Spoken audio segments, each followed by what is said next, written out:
San Diego, it's time to fire it up. From the beaches to the ballparks, from the Gaslamp to North County, no one knows America's finest city like he does. You can't just punt on a Manny Machado prime use. He's a fourth-generation San Diegan, born and raised in the heart of this community.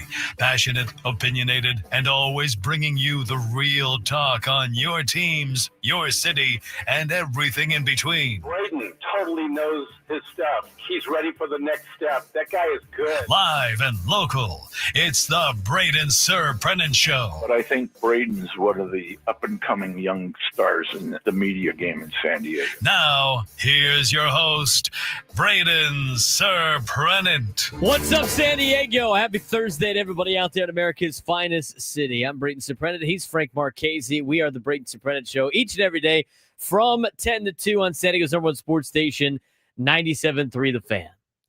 For the first time since 2010, the San Diego Padres are in first place. That was yesterday's storyline. Now they're in first place by themselves.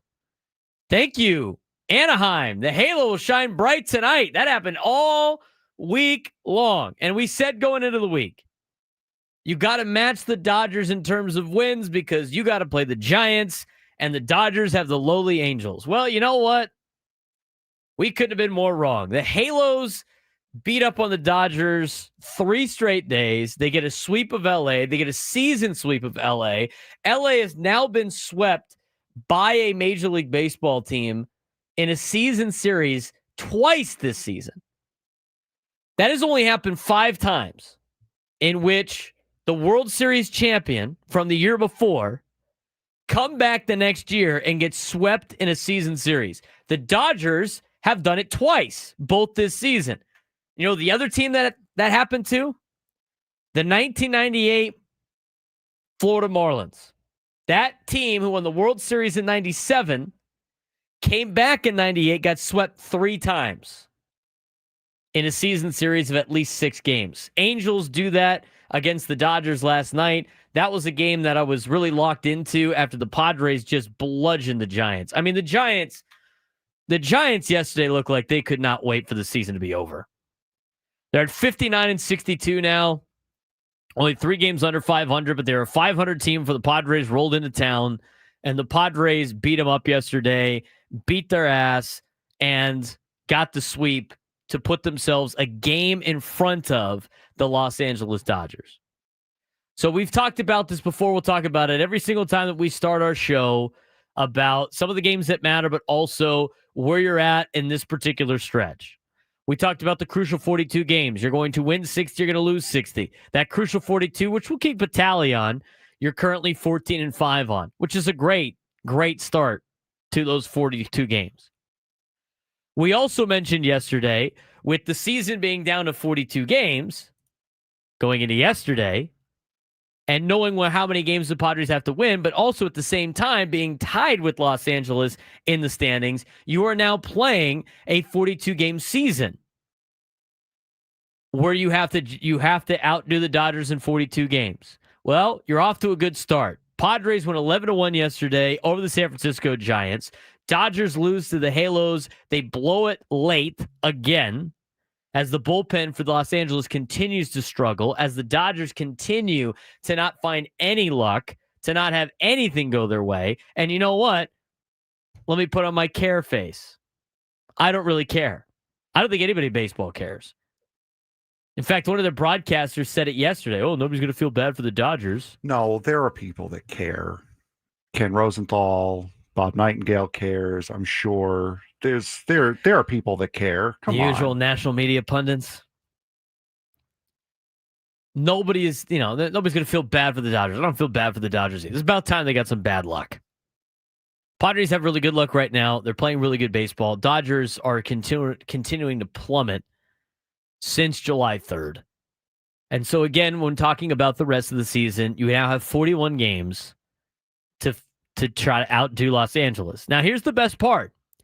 Here's the best part about the Dodgers and the Padres results yesterday is you have more leeway now in these series where you don't have to go in and sweep LA. You don't have to necessarily take 2 out of 3 this weekend.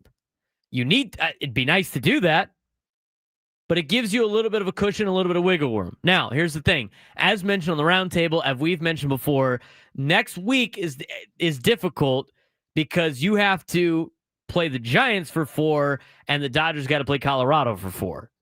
So you don't want to lose too much ground this weekend. In fact, it would be ideal if the Padres took 2 out of 3 from LA and left with a 2-game lead. And so you have a little bit more of wiggle room to play with. But we've talked about it before. We'll continue to talk about it. Again, odd number of games left, 41 games left. If the Padres go 21 of 41, which is a 51% winning percentage, it will get them to 90 wins. And that would put them at 99.9% chance of making the postseason. They got greater than a 99% chance, but less than a 100% chance. If they win 21 of the next 41. If the Padres win 20 of the next 41 and have a 49% winning percentage and win 89 games, they're still at a 99% chance of making the postseason. So as mentioned before, now that you have the 1-game lead, it should be division or bust for the Padres. That's your division. That's your race for October, is the division. You can look around the rest of the teams in Major League Baseball. Reds beat up the Phillies. That helps the Padres out a little bit as they try to track down the 2 seed. Right? And we've talked about it before. Eyes up, keep climbing. So now you've passed the Dodgers. Now it's time to distance yourself from LA. Now it's your time to distance yourself from Los Angeles. When looking at the overall standings in the National League, you look at from top to bottom. Now, you're 7.5 games behind Milwaukee. I mean, Milwaukee continues to dominate. They've won 12 straight games. Their run differentials plus 159. Only the Padres in the National League have allowed less runs on the year than the Milwaukee Brewers have. But the Brewers are 7.5 games in front. Again, you want to. It'd be nice to track down the 1 seed. 7.5 games is a very large amount of games to potentially hunt down. Philadelphia, you're only a half game behind. You're a half game behind Philadelphia, and you're currently tied with Chicago, which, again, you want to be in front of both of those teams. One, to get the 2 seed over Philadelphia, but also, if you so happen to not win the division, which I think everybody wants to win, then at least you'd get the number 4 seed in the standings in the National League. Okay, so those are the teams you still got to jump. You're tied with Chicago. You got a game lead on the Dodgers. You've now separated yourself from the New York Mets, as you have a 4.5 game lead on the New York Mets, and you have a 5.5 game lead on Cincinnati, as the Cardinals are like the last team that's really being a part of this thing. What you did to the Giants, you basically buried them. They're dead and buried now. 5.5 games back for San Francisco. They've lost 5 in a row. Arizona just passed them in the standings last night. You know, you don't really have to worry about them too much. And who knows what they're going to be like next week, but they didn't look very good. They didn't look very good in this entire stretch. So Padres are playing great baseball. Dodgers are not playing good baseball. And as mentioned before, you got to be thinking 2 out of 3, 2 out of 3. If the Padres take 2 out of 3 in both series against LA, they do not win the tiebreaker over LA on the season. In order to really separate yourself, so if you end up tying in the standings, which is not impossible, but if you're tying in the standings, the Dodgers would have the tiebreaker based on head-to-head unless you sweep one of the 2 series against LA. So just focus on taking 2 out of 3. If the Padres take 2 out of 3 this weekend, they'll gain a game in the standings, which means they'll be 2 games up as they take on San Francisco here at Petco Park. Hopefully don't lose ground to the Dodgers as they take on Colorado. And then you got the Dodgers again next weekend. Not this weekend, but the next weekend at Petco Park, where you could, again, gain a game on the Dodgers if you take 2 out of 3. If you stay even with LA during the Giants-Rockies series between the Padres and the Dodgers next Monday through Thursday, then you're trying to add more games. Now, LA's got one of the easiest schedules in the National League to finish out the season. San Diego's got like one of the second easiest schedules in the National League to finish out the season. You just got to try to outdo them as much as possible. But you got to be excited if you're a Padres fan today. Have to be excited if you're a Padres fan today. And again, as we mentioned before, no songs, no raps, no cringe social media posts. Just keep it to yourself, please. There's still 41 games to go. Just because you have a 1-game lead in the standings doesn't mean the Padres won the division. There's still a lot of work to be done. You still have to finish out August. You still have to play the entire month of September. The schedule is not getting that much easier after you play this Giants, Dodgers. Because you got to play Seattle. Seattle's been hot. Then you got to deal with the Twins, and then you start your soft spot of the schedule. But I like everything about this team. They're on a 14-3 stretch right now, which is the exact same stretch they were on at the beginning of the season. They're playing good baseball. They're getting contributions from everybody in the lineup. Yesterday was the laugher that they needed. They needed an absolute laugher yesterday. Feel comfortable. Put the pressure on Los Angeles to try to beat the Angels. And you know what happened when you put pressure on LA? They folded. Like they've done time and time again. They fold with pressure. So you got to try to stay even keel today because it is an off day, and you got to get ready for the Dodgers series tomorrow. So we're going to keep you entertained. We're going to talk Padres baseball. We can't get too excited too early because I know everybody can't wait for 6:40 tomorrow night as the Padres go to Chavez Ravine for the final time of the 2025 regular season, looking to add to their standings. If you want to join the show today, 833-288-0973, 833-288-0973. We'll talk about all the games that mattered when we come back, plus our biggest takeaways from the Giants-Padres series in just a little bit. We have a couple of special guests today. Houston Texans Casey Toohill will join us in the 12:30 spot. He's a local product that plays for the Texans now out of Cathedral Catholic High School, went on to Stanford. He's part of the defensive line crew, and it is fantasy football time, so Eddie Brown will join us starting today for a couple of Thursdays throughout the rest of the football season to give you everything you need to know about fantasy football. That will be at 1:35. Other than that, it's all Padres talk today. We're just getting started. Braden Surprenant Show.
Baseball Talk on the Fan is presented by Paramount Plus. You can't count on much these days, but you can always count on Sundays with the NFL on CBS and Paramount Plus. Watch your local NFL game live every Sunday on CBS and Paramount Plus all season long. Visit ParamountPlus.com/NFL to get started today. You know what else you can count on? The Angels beating the Dodgers, apparently. Count it. Count on it. We should have let that play for 5 minutes, just like their intro. We didn't even get to the calling on you Angels part. That's 7 in a row for the Angels over the Dodgers now. Season series sweep of LA. The battle for LA goes to Anaheim this year. The halo is shining bright tonight. Love it. As my American League team, the Angels, it was great to see them help out my favorite team, the Padres. Now, having an American League team is one thing. It's unfortunate the Angels organization is poorly run, has a stadium that smells bad, and has been updated since, Disney put in Big Thunder Mountain in center field. Well, And that they waste all this money on players that they shouldn't waste money on. Aside from that, it's been great. Johnny says, Angels are invited to the carne asada. Heck yeah, Johnny. Absolutely, the Angels are invited. Junior, everything in LA smells bad. Well, you know what? Angels aren't in LA. They're in Anaheim. Smells like Disneyland over there.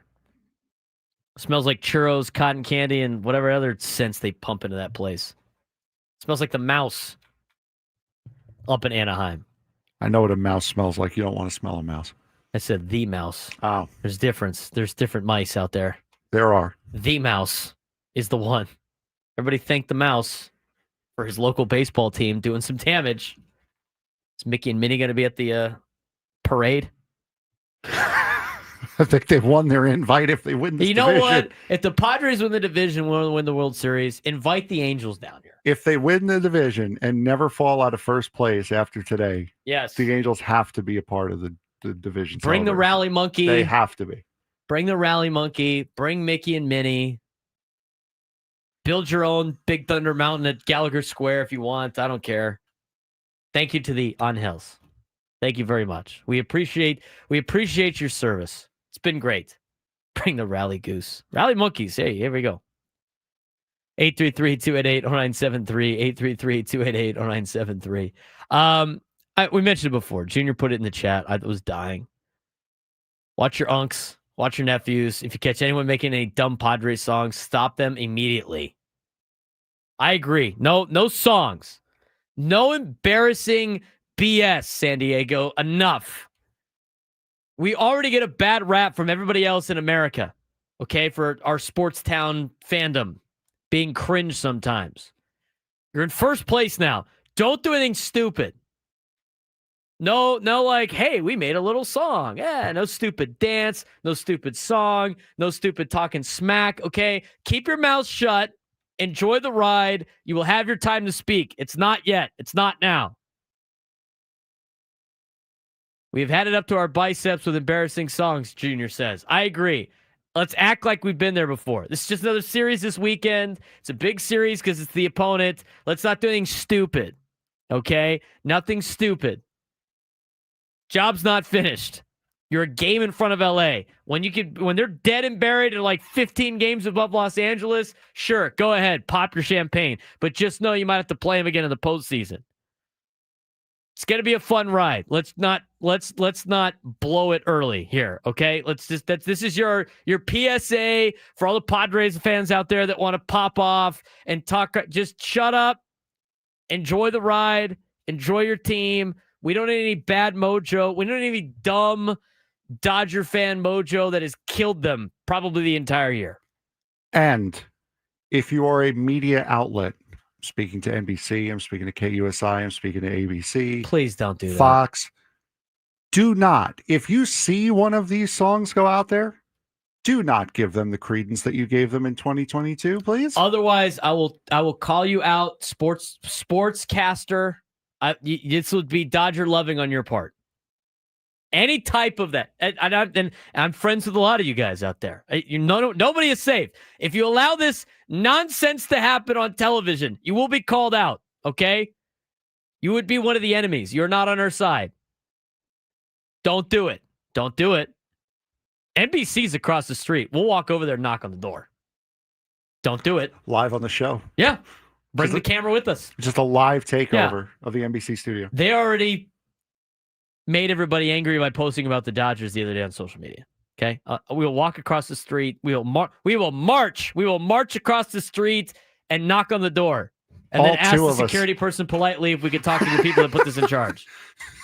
And then when they say no, we're going to turn around politely and come back because we really don't have much. We don't have much pull around here. That's right. But you know what?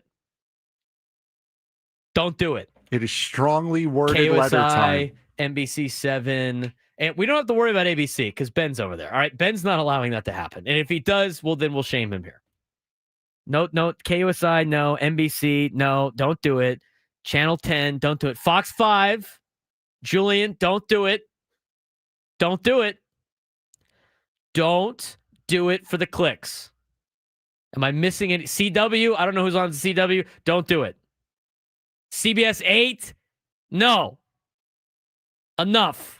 None of this nonsense, okay? Don't encourage your morning shows to do it as the sports caster for your local station, okay? I'm talking the Brandon Stones of the world. I'm talking the Julian Delgados, the Troy Hurst. I'm talking about Ben Higgins, okay? I forget who's at CBS 8. I'm talking about you too, buddy. Don't allow this to happen, okay? We're putting our foot down. We're not doing this now, okay? Stop it. I hope they're listening too, Junior. This is the PSA to the local news companies, okay? We're better than this. We know what happens, okay? Here's the other thing. Don't be Peyton the chicken, kicking the fanatic, kicking him over, okay? We're not doing that either. That was a curse. That the NLCS was the curse of the San Diego chicken kicking the fanatic. That was just too much, okay? We're drawing the line in the sand, okay? Us Padres fans, no embarrassing stuff, okay? Let's make sure this happens properly. Am I out of line here? I don't think you're far enough in line, honestly. What kind of cringe stuff do the Mets do there? You just immediately roll your eyes. Grimace, Pablo Sanchez. Yeah. Anything really of the last couple of years. The fact that Frank Fleming is still allowed at Citi Fields, that's really cringe and unfortunate. No local libraries, right? We had the librarian with the little broom and the none of that. None of that. Mayor Todd Gloria, please do not call out do not make a bet with LA's mayor. It's not none of this. None of this. No San Diego PD versus LAPD. Let's not do any of that. Okay, none of that. If the opportunity presents itself, please walk away. Please walk away. This is your PSA. We're not doing this, okay? Our show is leading the charge on no cringe anything. I think we got our point across. This will be posted on social media as well to really hammer the point home. Tag every outlet. I don't think the Union Tribune's going to do it. I don't have to worry about them. But we got to, as Nate Taylor said, we're standing on business, all right?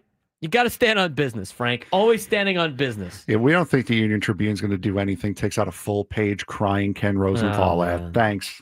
Yeah, no, they're not doing nothing. No parades to the stadium, none of that. That blew up in the Dodgers' face. They did the whole fan. They did the parade to Anaheim, and got their ass kicked 3 days in a row, and then they had a chance, and then it was Kenley Jansen again 3 days in a row. That has been your PSA, Padres fans, to not do anything. Don't do anything. What does Jack Sparrow say? I know it's hard. Don't do anything stupid. Please. Okay. Enough of that. I know Juan in Oceanside isn't going to do anything stupid. Juan, you're on the Braden Surprenant show. What's going on? What's up, Braden? Yeah, I'm a lifelong Padres fan, so I've learned a lot of lessons. And if you told me, and I mean, the vibes are super high right now with being first in the standings. And if you told me in middle school and high school that we'd be a game up above the Dodgers in August, I would be like, that just seems like a fantasy. But, let's not get too ahead of ourselves, obviously. One of the things that I wanted to ask you about, because you mentioned strength of schedule and the winning percentages for the Dodgers, collective winning percentages for the opponents the Dodgers have is .468. and the collective winning percentages for the Padres is 470. So it's pretty much even. And I kind of want to ask you, with even still how even the Padres and Dodgers are, the media is still going, well, they're the Dodgers. They're obviously going to figure it out. It's more likely they win the division.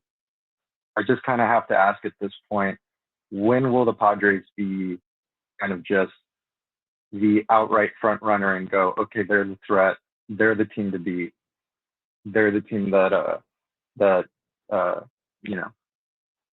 Dodgers need to be more worried about than just making it to the postseason. I don't think that'll ever happen, dude. I mean, just they're always going to have money. They're always going to have expectations. They're always going to have more resources. That just never going to happen. You know, how many times has Tampa outdone the Yankees in the last like 10, 15 years? And I mean, they'll never get the respect. It's just, you don't have to worry about it, though. I don't really care what reporters say. I mean, they have their narratives. They have what they have to do. The national media, especially the ones that work for MLB, that want to push certain organizations around. But, you know, you're never going to be at that level. And so, to me, that's something you don't even need to worry about. 833-288-0973, 833-288-0973. It would be nice, right? It would be nice. But at the same time, you have to understand the context of the team you root for and the market that you're in compared to the team that has been a traditional, you know, relative power in a Major League Baseball and a big market. I mean, with big, it's never going to be that unless the Dodgers absolutely tank and have just like an awful season one year. Or if the Padres consistently win the division year in and year out and are just so far, like just so much better than the Dodgers. But I don't think that's ever going to happen in terms of the overall national perspective. I mean, think about what the Bills had to do. And the NFL is different because everybody's got a chance. Everybody's spending the same amount of money.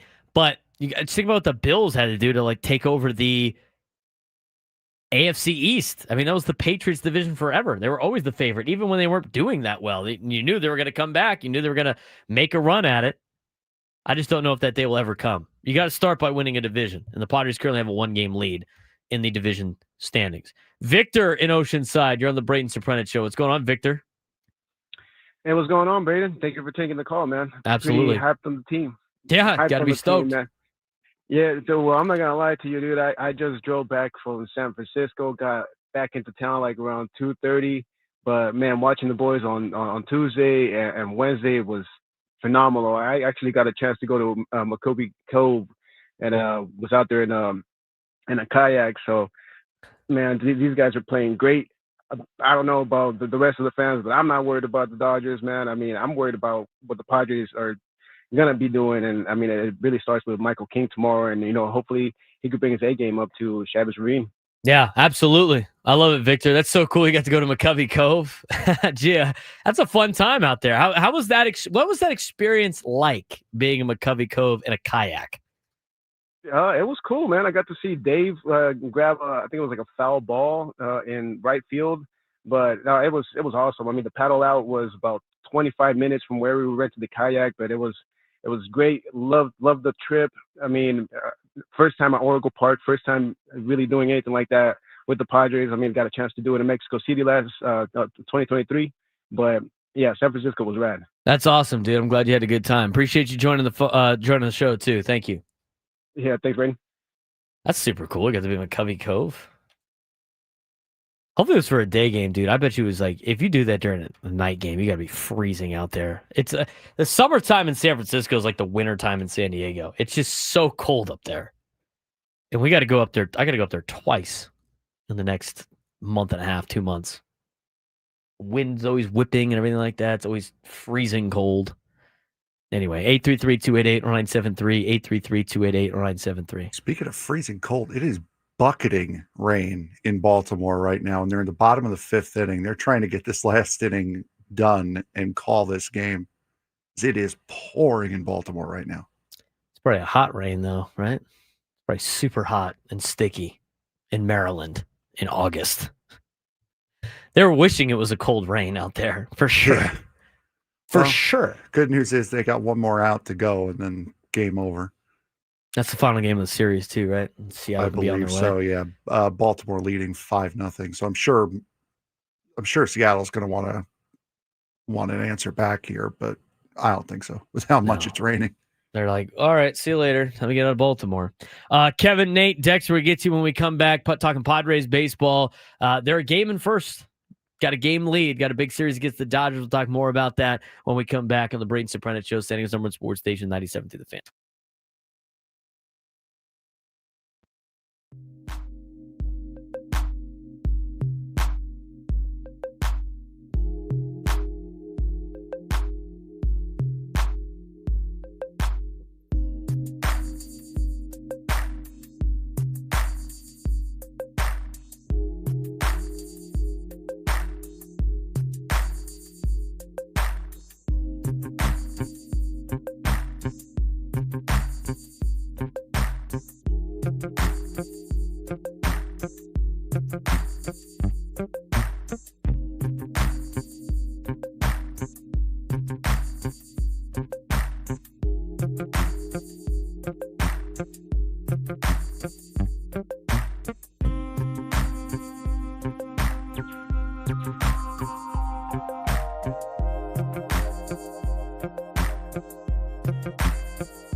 $11:39 on a Thursday.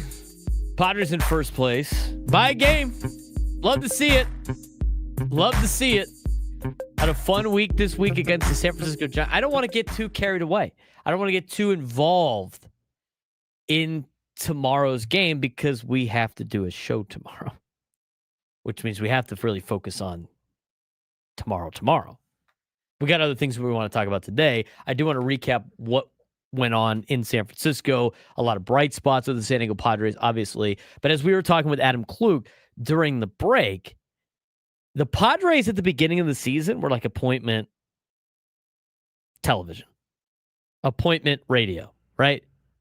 You had to be locked in. That is like 20 times less than what it is right now. 100 times less than it is right now. This weekend, I mean, think about this for a second. And I agree. What, aside from major life events, okay? Major life events, like somebody's getting married, okay? Anything, major life events you have to be at for your family. You're talking about individual things. What level of situations are you not tuning into the Padres-Dodgers game as soon as it starts Friday, Saturday, and Sunday? I mean, what is more important than that, aside from major life important? Like if your girlfriend or your wife or something like, oh, let's go out tomorrow. What? No, that's tonight. No, you go out tonight. In fact, it's a great time, guys, to be spontaneous. Be like, hey, look, we should go out tonight and have a good time. Out of nowhere. What's this about? Oh, just nothing. Now would be a good time to do that. Thursday night. No game tonight. Nothing to worry about. You know, if you want to go watch the Aztecs FanFest at Snapdragon Stadium, yeah, sure, you could do that.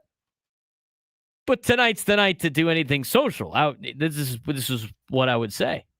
Now, tonight for me, I got a scrimmage.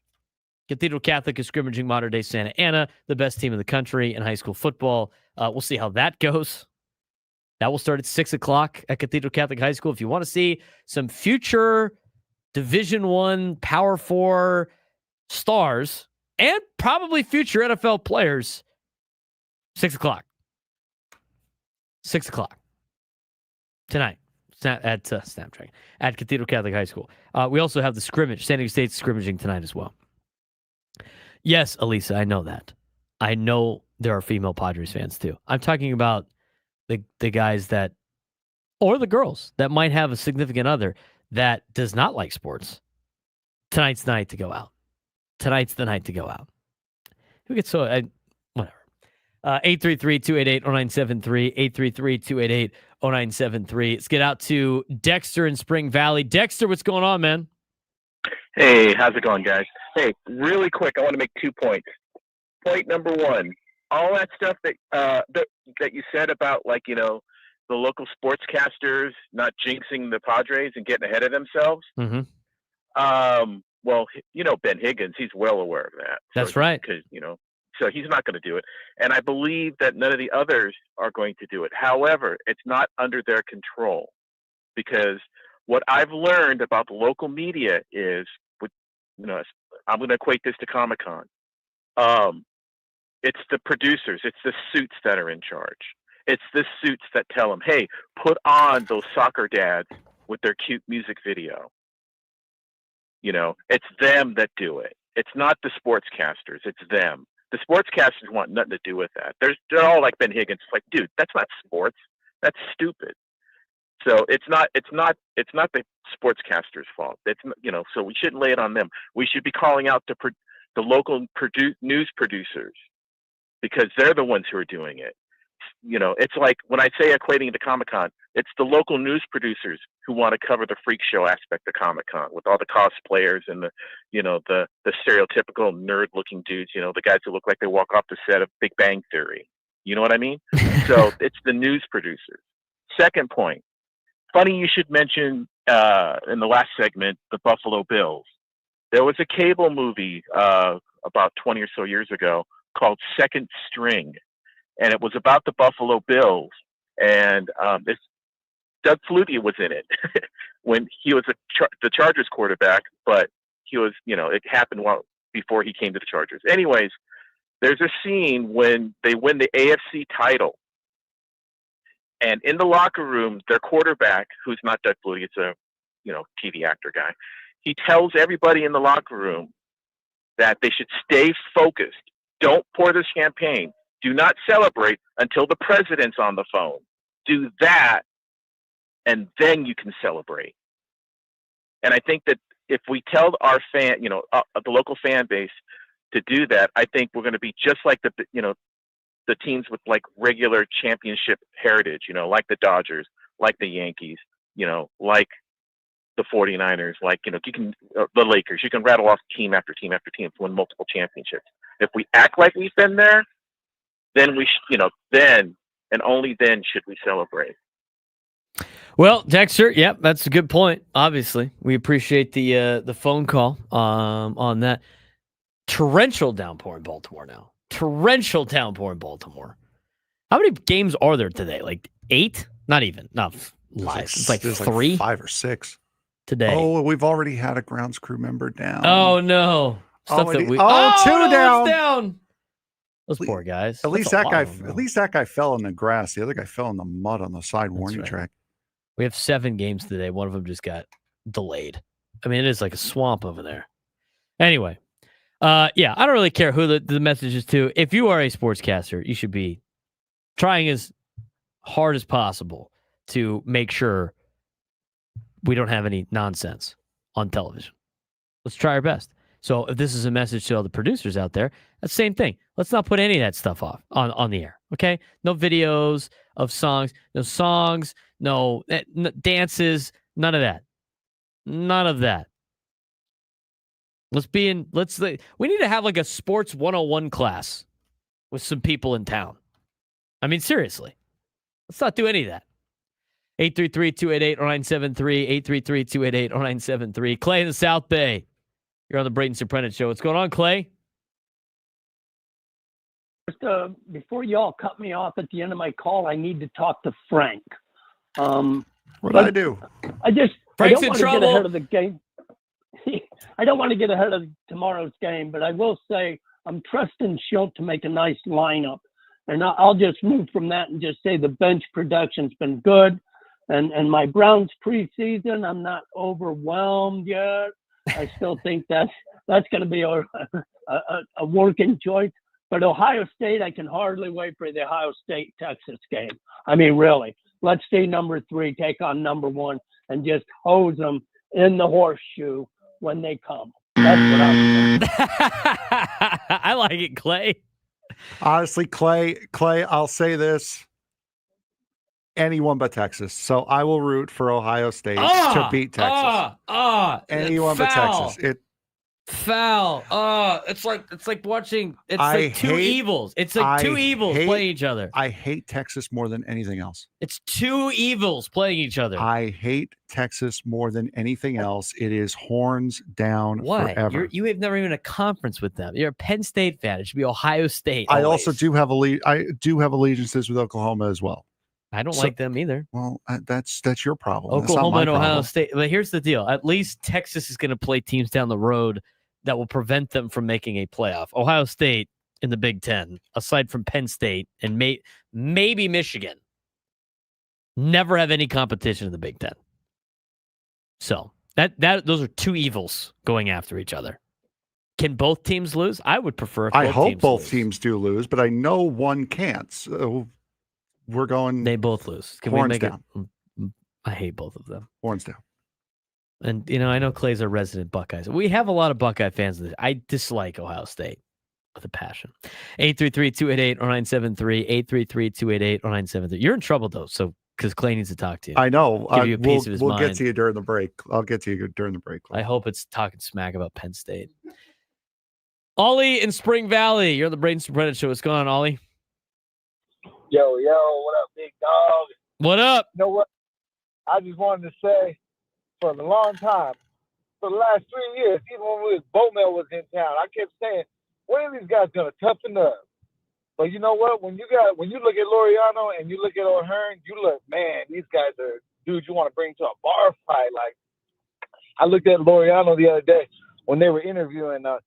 I looked at how serious he was. He looked like he was trying to hide a smile, but I'm like, man, I don't want to mess with this dude. So I just wanted to say, you know what? Time for San Diego to nut up and let's kick some Dodger ass. Let's go. Yeah, that's right, Ollie. It was a great call by Ollie. It's true. I mean, they got some. I said on the round table, Ramon Laureano is a dude that is just straight laced. That guy is zero nonsense. We were part of that scrum. It was like, oh, okay, this guy really means business for sure. I like that call. Let's get out to Kevin in Chula Vista. Kevin, you're on the Braden Surprenant Show. What's going on, Kevin? Yeah, hey guys. Well, getting back to the topic at hand here, I'm going to look at this Padres-Dodgers series probably from a more black and white perspective. And, anybody that can remember day one of the Padres will remember that we had to put up with the Dodgers and Vin Scully, as great as Vin was, but, KFI, 100,000 watts blasting into San Diego every night. And then you had the little old Padres down here. So for us now, it's like, if not now, when? And it's time for this franchise to make a statement that says we can take you any place, anytime, anywhere. And if it doesn't happen now, then let's, when is it going to happen? I can appreciate scheduling and all of the other psychoanalysis that's going on. What has to happen 30 days from now? At some point, you're going to have to play the Dodgers again, I would think.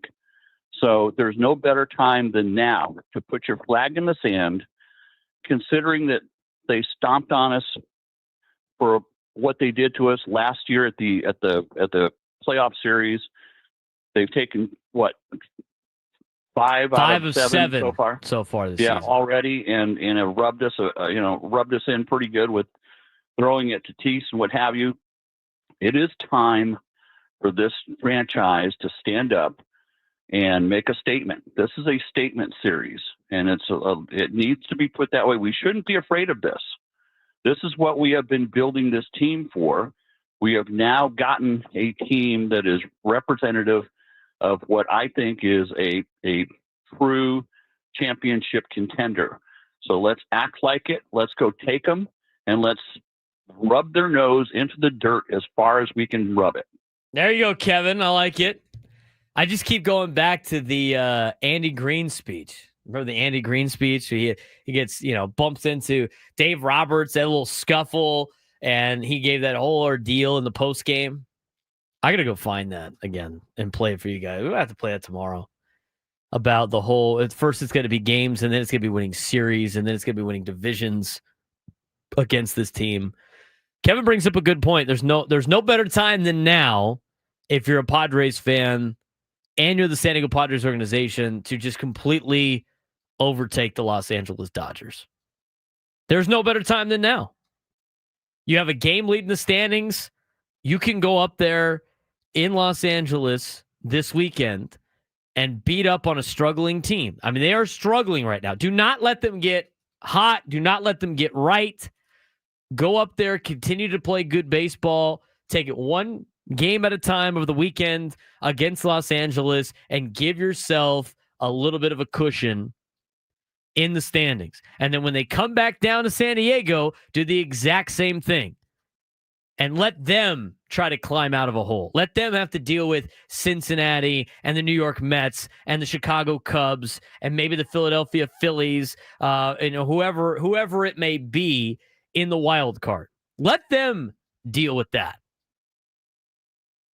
It's time to take care of business against LA. It's time to overtake the division. It's time to hang a Western Division champion banner over the side of the Western Metal Supply Company building. The time is now. You got to play with house money this week because the Angels beat up on the Dodgers for 3 straight days. And the Dodgers bullpen choked, I think, 2 of those games away. I mean, last night, bullpen choked it away. They got names in their order right now that are not common Dodger names. They got players that are stars, not playing like stars. They are limping. It's time to end them. It is time to end them. And you can do that this weekend. You can put them into the ground this weekend, and you can bury them next weekend, and then just cruise to a division title. It's time to end them. And this is the best opportunity that you are going to have. And it starts tomorrow. So enough of the, it's time for little brother to send a haymaker towards the Dodgers' way. It's time to just, everything from last year. The stupid, whiny, bitching of Dave Roberts and the throw from Manny Machado. It's that. It's the way they've acted over the last handful of months. All of that stuff is added up, and now is a great time to end them. And I'm sure we'll talk more about the Dodgers series as the show goes on. We will also talk about the Dodgers series a lot tomorrow. 833-288-0973, 833-288-0973. We'll try to get your phone calls here coming up in the noon lunchtime hour. San Diego's number 1 sports station, 97 through the Fan.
Noon lunchtime hour brought to you by the Craft Taco. Both flavors at 2 locations, Sorrento Valley and inside Balboa Park's Natural History Museum. I'm Braden Surprenant. He's Frank Marchese. This is the Braden Surprenant Show. We're live and local each and every day from 10 to 2.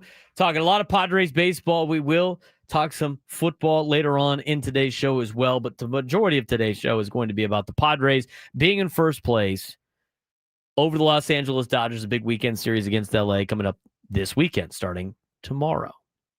Coming up this hour at 12:35, San Diego product out of Cathedral Catholic High School, went on to Stanford, and has now been in the NFL for a decent amount of time. Casey Toohill, now a member of the Houston Texans, will join the show, talking about his camp and obviously how he's feeling as a Padres fan. And then coming up at 1:35 to end the show, we will get you everything you need to know for your fantasy football drafts. I know a lot of you guys are playing fantasy football, so those will be our 2 little breaks from today's Padres baseball. We do want to continue to get your phone calls today. I know a lot of people are fired up about the Padres being in first place. Again, as we mentioned before, don't put the cart before the horse. Let's not do anything dumb. No songs, no special dances, no weird talk on social media. Act like you've been there before.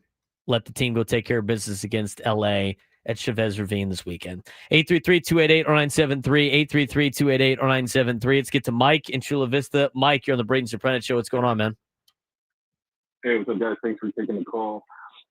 Just want to piggyback off that last call about the statement series. I mean, we got to make an impact up there in LA. It's right there for the taking. The boys are rolling. You feel the vibes. You feel the swag. I mean, it's just a great, great time right now.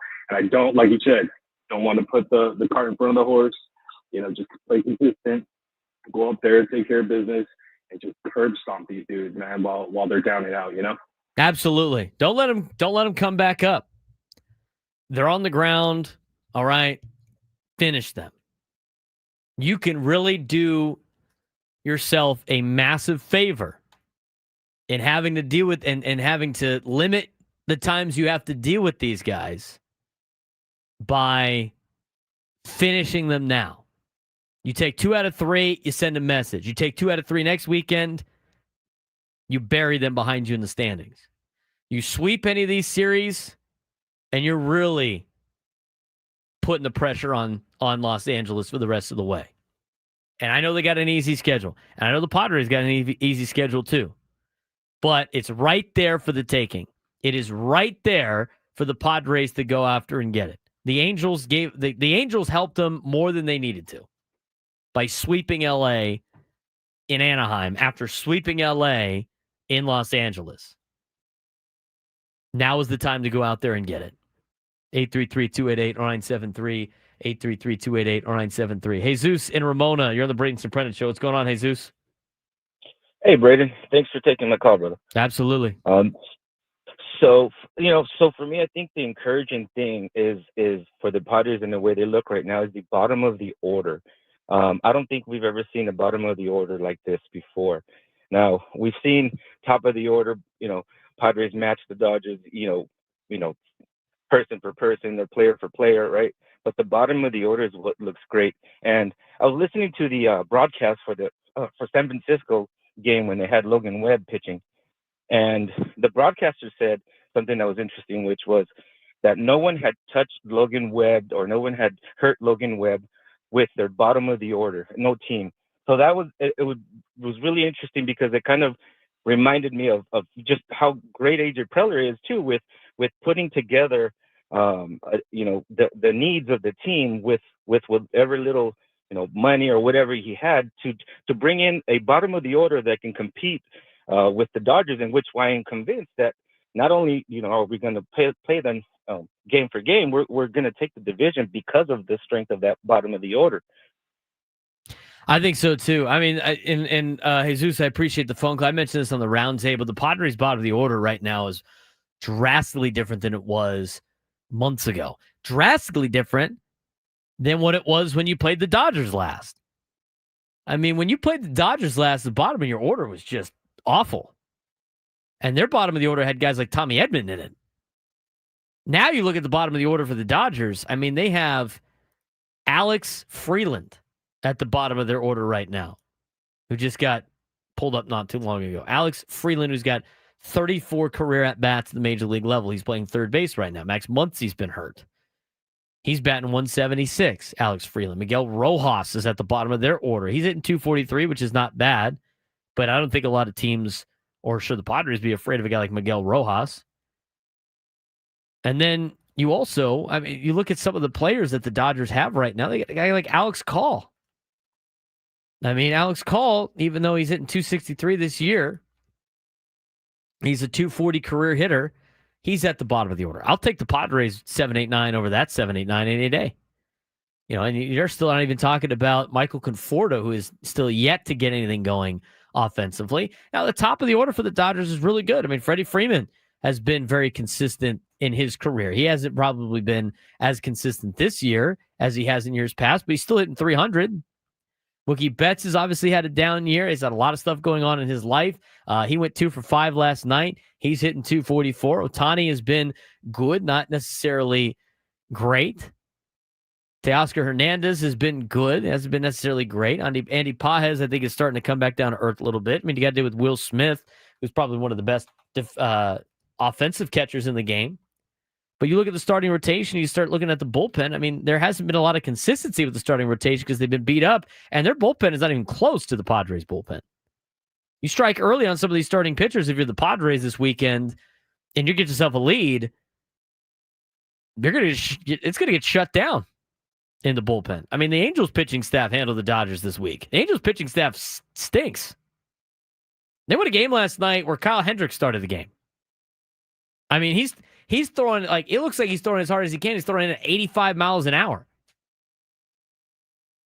They won a game with Kyle Hendricks last night. Padres got like Dylan Cease going, and Michael King, and Yu Darvish. Slightly different than the starting rotation that the Dodgers faced of the Angels. So we'll see what happens this weekend, but I know a lot of people are fired up. We're going to continue talking about it as we continue. Bob in Forest Ranch, you're on the Braden Surprenant Show. What's going on, Bob? Hey, Braden. Hey, so I want to kind of go back to Ollie's call, and he's talking about Laureano. I think one thing that AJ did that a lot of people are overlooking is he brought in not only skill sets, but he brought in personality types that we haven't had, that we did have in 1985 with Greg Nettles, that we did have in 98 with Kevin Brown and Ken Caminetti. And that is hard-nosed intensity. Mud talked about it with Pavetta. He channels Kevin Brown. You have it in the bullpen with Morahone. I mean, when that guy strikes out the side, get out of his way. And I think that's why he brought in Xander initially, but when Xander went in the tank, he kind of lost his moral authority. Laureano couldn't have made a bigger, better, more impactful first impression than coming in and going, I didn't even know the sign, so I just went looking to hit a home run. That, I think, balances out the quiet intensity that Manny brings. I still see Manny sometimes more like Tony Gwynn. He's a leader, but he's not rah-rah. Laureano, he just brings that Craig Nettles, Kevin Brown, Ken Caminetti, get out of my way and let's just do this. And I think that's the difference. And then the other thing is, this is not the same Dodger game that took 5 out of 7 when they had Will Smith batting 8. So, we have an opportunity. I think you have the tools to do it. It's going to be a really fun next 10 days. Absolutely, Bob. I appreciate the phone call, man. He brings up a good point about Laureano and some of the players that they have brought in. I mean, Nick Pavetta is a high-energy guy. Ramon Laureano, very much a high-energy guy. Ramon Laureano in his press conference, his first scrum, and Frank and I were down there. I mean, he meant business. He wasn't messing around. I mean, he wanted to come and win, and he had short answers and wasn't chummy with anybody. He's there to win baseball games, and you're seeing that attitude on the field. And you see that with a lot of these players. But they got it in the sense that, it's not as extreme as like a guy like Tommy Pham. I mean, it's all relatively reserved. for a lot of these players that are these high energy, I'm here to win players. 833-288-0973, 833-288-0973. Let's get out to Ron and Del Mar. Ron, you're on the Braden Surprenant Show. What's going on, man? Hey, buddy. Thanks for having me on. How are you guys doing today? Doing well. Good. Hey, I just want to talk a little bit about the Padres. One thing I've noticed since the acquisitions and the trade deadline is this team, I've noticed, are playing more as one. They all get along. They all have each other's back. Man, that is so good to see. And I've been, in my sales meeting, I've been presenting the Padre example to my sales staff, and they all now watch the Padres. Even my Dodger fan salespeople watch the Padres now. And the other thing I want to touch on is you guys talked about the Big Ten. I don't like Ohio State. I'm an Oregon grad, and you guys forgot about Oregon. I think they're going to be a force in the Big Ten this year. Oregon's going to have a good year, Ron. You're not the only one. You and Derek LaMesa, big Oregon Duck fans. We'll see how they do at Penn State. Is that right, Frank? Yeah. Yeah, it's going to be good. I can't believe you're nervous about that game. You get them at home. I know. That's a long flight for the Ducks. It is. But, Penn State has this thing where they do very, very, very well in big games, Big game Jimmy. Yeah. Yeah, they do great in big games. Okay, they won the Fiesta Bowl. That's a big game. Is that not a big game? Yeah. I mean, they've won some big games. Yeah. But, they beat SMU at home in a playoff game. It's a big game. But, there was also this game that got you to the national championship that they could have won that they didn't win and show up for even. I mean, those are hard to win. You can't win all of those games. But to say that they don't win big games, they won at least two. They won two playoff games. They went 2-1 in big games last year in the playoffs. It's hard for me to understand, you can't win big games when you win two of them. You got to watch the team, man. I do watch the team. I watch them every Saturday with my friend Mike. Got a big game against Nevada starting off the year. Then it's a big game against Florida Worldwide. Then an FCS team whose name I don't remember bye week. And then it's Oregon. Then the fun begins. Okay, you got 4 tune-up games. Got a bunch of big games. Okay, bunch of big games. Bottom of the order for the Dodgers the last time these guys played. This is the bottom of the order for the Padres the last times they played. You ready for this? Hit me. Not literally. 6, 7, 8, and 9 batters of the Padres in the game that they won at Chavez Ravine. Jake Cronenworth was batting 6th. Jose Iglesias was batting 7th. Bryce Johnson was batting 8th. And Martin Maldonado was batting 9th. Trenton Brooks pinch hit in that game. Tyler Wade played in that game. Brandon Lockridge played in that game. Ryan Bergert started the game. Andre Morahone, Jeremiah Estrada, Jason Adams, Sean Reynolds, Robert Suarez, Yuki Matsui pitched. As you do. In the game. I mean, that's just every game at this point for them. Dodgers' bottom of the order was Muncy hitting 6th. Pages hitting 7th, Edmund hitting 8th, and Hae-Sung Kim hitting 9th. Hae-Sung Kim. That was Hae-Sung Kim having just come up too, because he started the year in Oklahoma. He did. He was hitting 378 at the time. Very small sample size. That was the last time you played Los Angeles. That was when they won. The game they lost, again, here's your bottom of the order. Ready for this? Go for it. Bogarts was batting 6th, and this is not current Bogarts. This is Padres fans cut this guy. He's been so bad, Bogarts. Yeah, this is us being the only defenders of Bogarts on the planet. Which, by the way, went 1 for the RBI that game. Yeah. He was hitting 6th. Trenton Brooks was your starting DH. It's batting 7th. Elias Diaz caught and hit 8th, and Bryce Johnson was batting 9th. You are not going to have any of those guys in that spot. The only one's going to be maybe Xander Bogaerts, but he's been drastically better. Xander Bogaerts. Brandon Lockridge played in that game. Gavin Sheets was batting cleanup. I mean, that's the team that you put out there.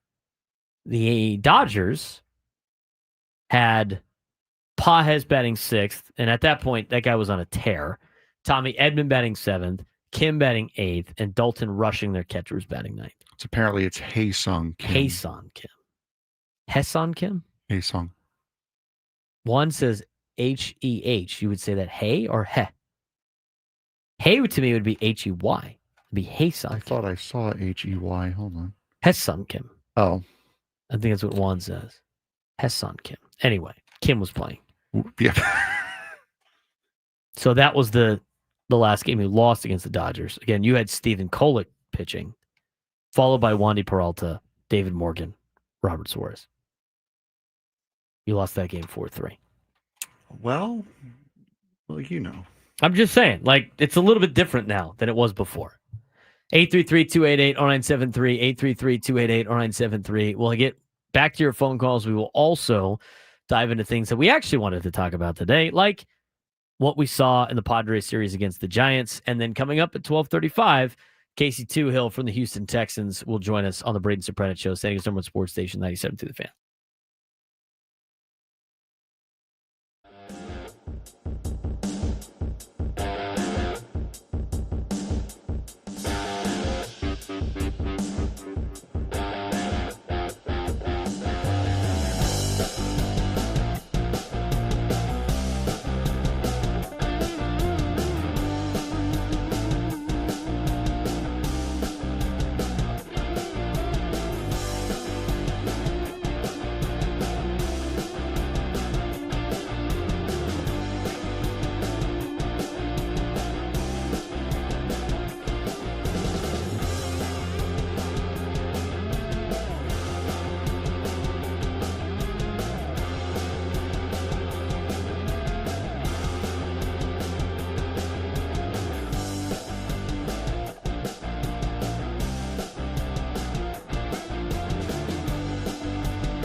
This is the song they played yesterday at Oracle Park to the Giants fans. Season's over. Pack it up. It looked like it yesterday. As soon as Heliot Ramos threw that ball, I was like, this season's over. It's over for the Giants. Spiked it. He looked like he was running a no-huddle play, trying to spike the ball. It was really rude. Clock.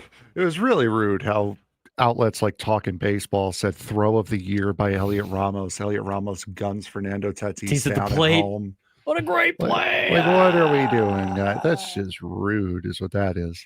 We're going to take one phone call here, and then we're going to play a fun game. Name the starting lineup for the Padres the last time they were in sole possession of first place. Ruh-roh. Greg and Tirasana on the Braden Surprenant Show. What's going on, Greg? Is that me? That would be you. Okay. I want to put a cautionary damper on all the enthusiasm. Although, I'm excited as a Padre fan, but I'm 75 years old and I've seen a lot.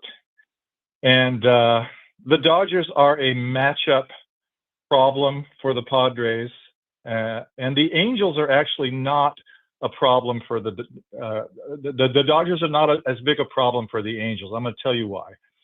If you look at the power numbers, the home runs, the Dodgers are number 1 in home runs.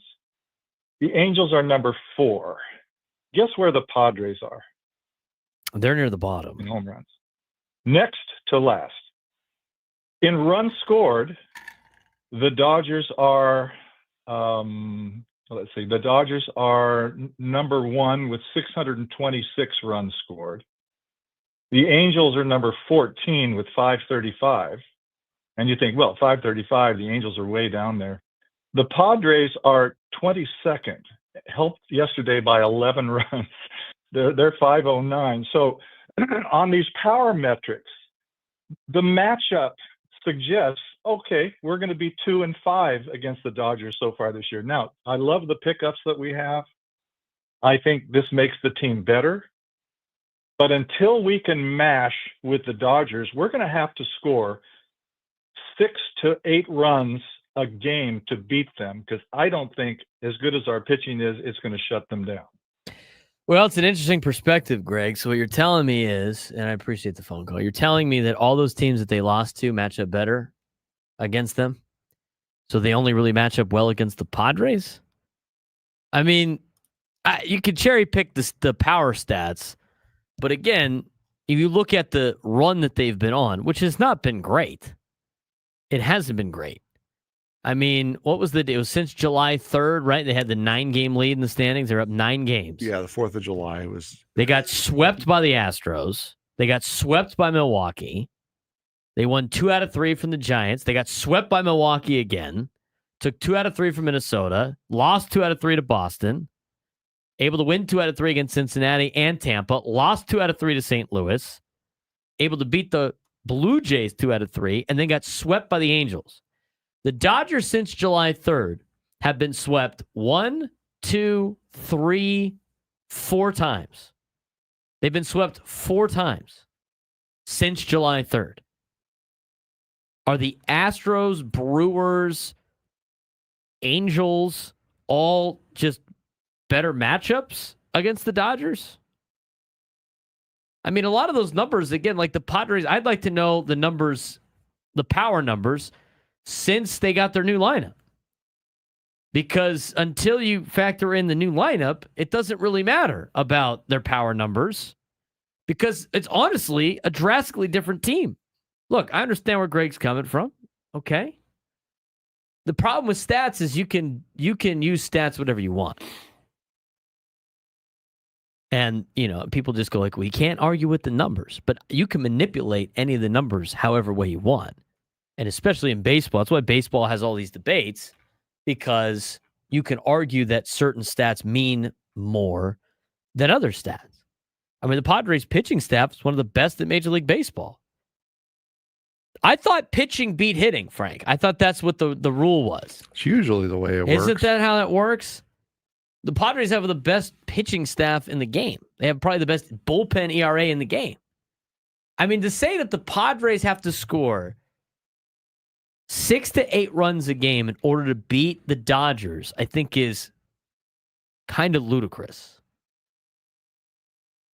I mean, the Rays were able, or Toronto was able to do it scoring 5 runs. The Cardinals were able to do it doing 3 runs. St. Louis was able to do it doing 5 runs. Tampa Bay won 4-0. Boston beat them 4-2 and 4-3. Cincinnati beat them 5-2. Milwaukee had to get in a little bit of a slugfest twice, but they did beat them 2-0. Milwaukee also beat them 3-1. Also beat them 3-2. Houston beat them 5-1, and yeah, they did bludgeon them twice, 18-1 and 6-4. I get what he's 75. He's seen a lot of Padres baseball not go their way. I would give him that. But to say that they have to score 8 runs per game to beat them, I think is a little over the top. A little much, yeah. I mean, the Padres beat them 5-3 in that other game. And some of those games that they lost 4-3 and kind of tight scores with a team that was way different than it is right now. But I appreciate the phone call. We're going to take a quick break. When we come back, we will hear from Casey Toohill. He will join us during Texans camp, see what's going on with him. He's probably got some thoughts on his San Diego Padres as he is a local kid in town. We'll kind of take a little break from Padres baseball. Plus, I do want to get to this Padres starting lineup from 2010, the last time they were in sole position of first place. We'll get to that when we come back as well. On the Braden Surprenant Show, San Diego's number 1 sports station, 97 through the Fan. Quinn and Chris on the Fan. Have a little bit of He's just trying school to get me in the direction of picking the Rams. Yes, but I am. The orange. Why would you pick the Rams? Because they're in the same division as the 49ers? It's stupid. We're talking about Colorado. Stay here. Oh. We didn't just jump ship to the Super Bowl. I thought we did. Listen to Quinn and Chris weekdays from 2 to 6 on 97.3 The Fan, San Diego's number 1 sports station. A mix of clouds and sun also brings upper 60s to low 80s. Weather brought to you by Robert Half. Our recruiters' expertise and award-winning AI will find you the skilled candidates you want. At Robert Half, we know talent. Visit roberthalf.com/talent today. Gambling problem? Call 1-800-GAMBLER. GEG 0000466. For a full list of games and rules, play at 7 Mile Casino. Visit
12:34 on a Thursday, and a fun Thursday it is here at 97.3 The Fan. Padres in sole possession of first place for the first time since September 25th, 2010. It'll be interesting to see if anybody can get. I'm looking at the list, so it can't be our midday sports stand-up game. But I would like to get to this lineup that the Padres had the last time they were in sole possession of first place. Did they win the division that year? No, they did not. But we'll talk about that in just a little bit. But right now, we have a special guest, a San Diegan. Went to Cathedral Catholic High School, had a great football career there, went on to play at Stanford, was drafted by the Eagles, got picked up by the Commanders, had a famous gritty on Monday Night Football, and then spent some time with the Buffalo Bills, now a member of the Houston Texans. His name is Casey Toohill. He joins me on the Braden Surprenant Show. Casey, what's going on, man? How's it going? Thanks for having me. It's great to have you on. Talk a little NFL football, a little bit of a break with, obviously the Padres right now. As a San Diego kid, you've been paying attention to what the Pods been doing? You know what's funny? I have been. I can't say that I've been as dedicated of a fan as my brother, though. He has just been filling me in left and right. I saw him about a week and a half ago, and he was giving me the full rundown. During camp, I get a little bogged down with football, and that's the main focus. But it's been great to hear. Exciting times for us Padres fans. So it's looking up. And we got a lot of Padres fans out there in the NFL realm, we've talked to, and I want to get to that in a second.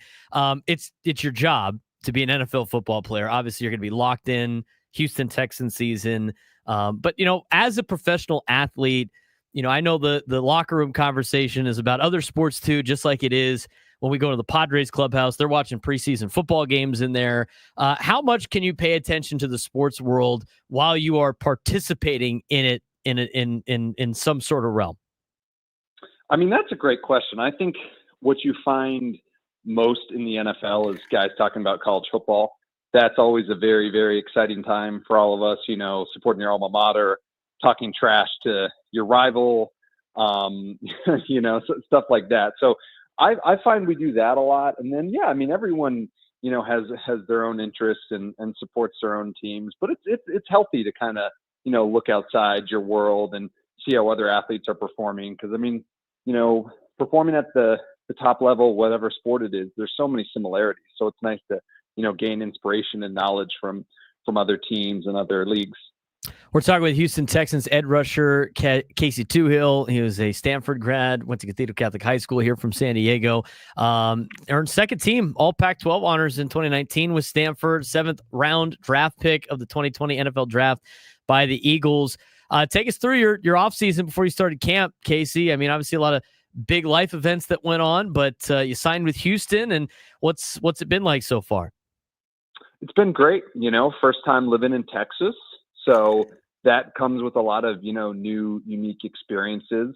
Had a great offseason out here. Got a lot of training done. Obviously, was with the team for OTAs. That was a great experience. I mean, the Texans are, a top class organization, great resources. So it's been a nice transition here. Some life stuff. Went to a wedding in Italy this summer. That's always fun before camp, but mostly just been, getting ready for football, training hard out here and getting used to the Texas weather, which is a little bit different from what I grew up with in San Diego. Yeah. Plus you're down in South Texas, down in Houston, which is down in the Gulf is a little bit more humid than North Texas, what the Cowboys get to deal with out there in that state.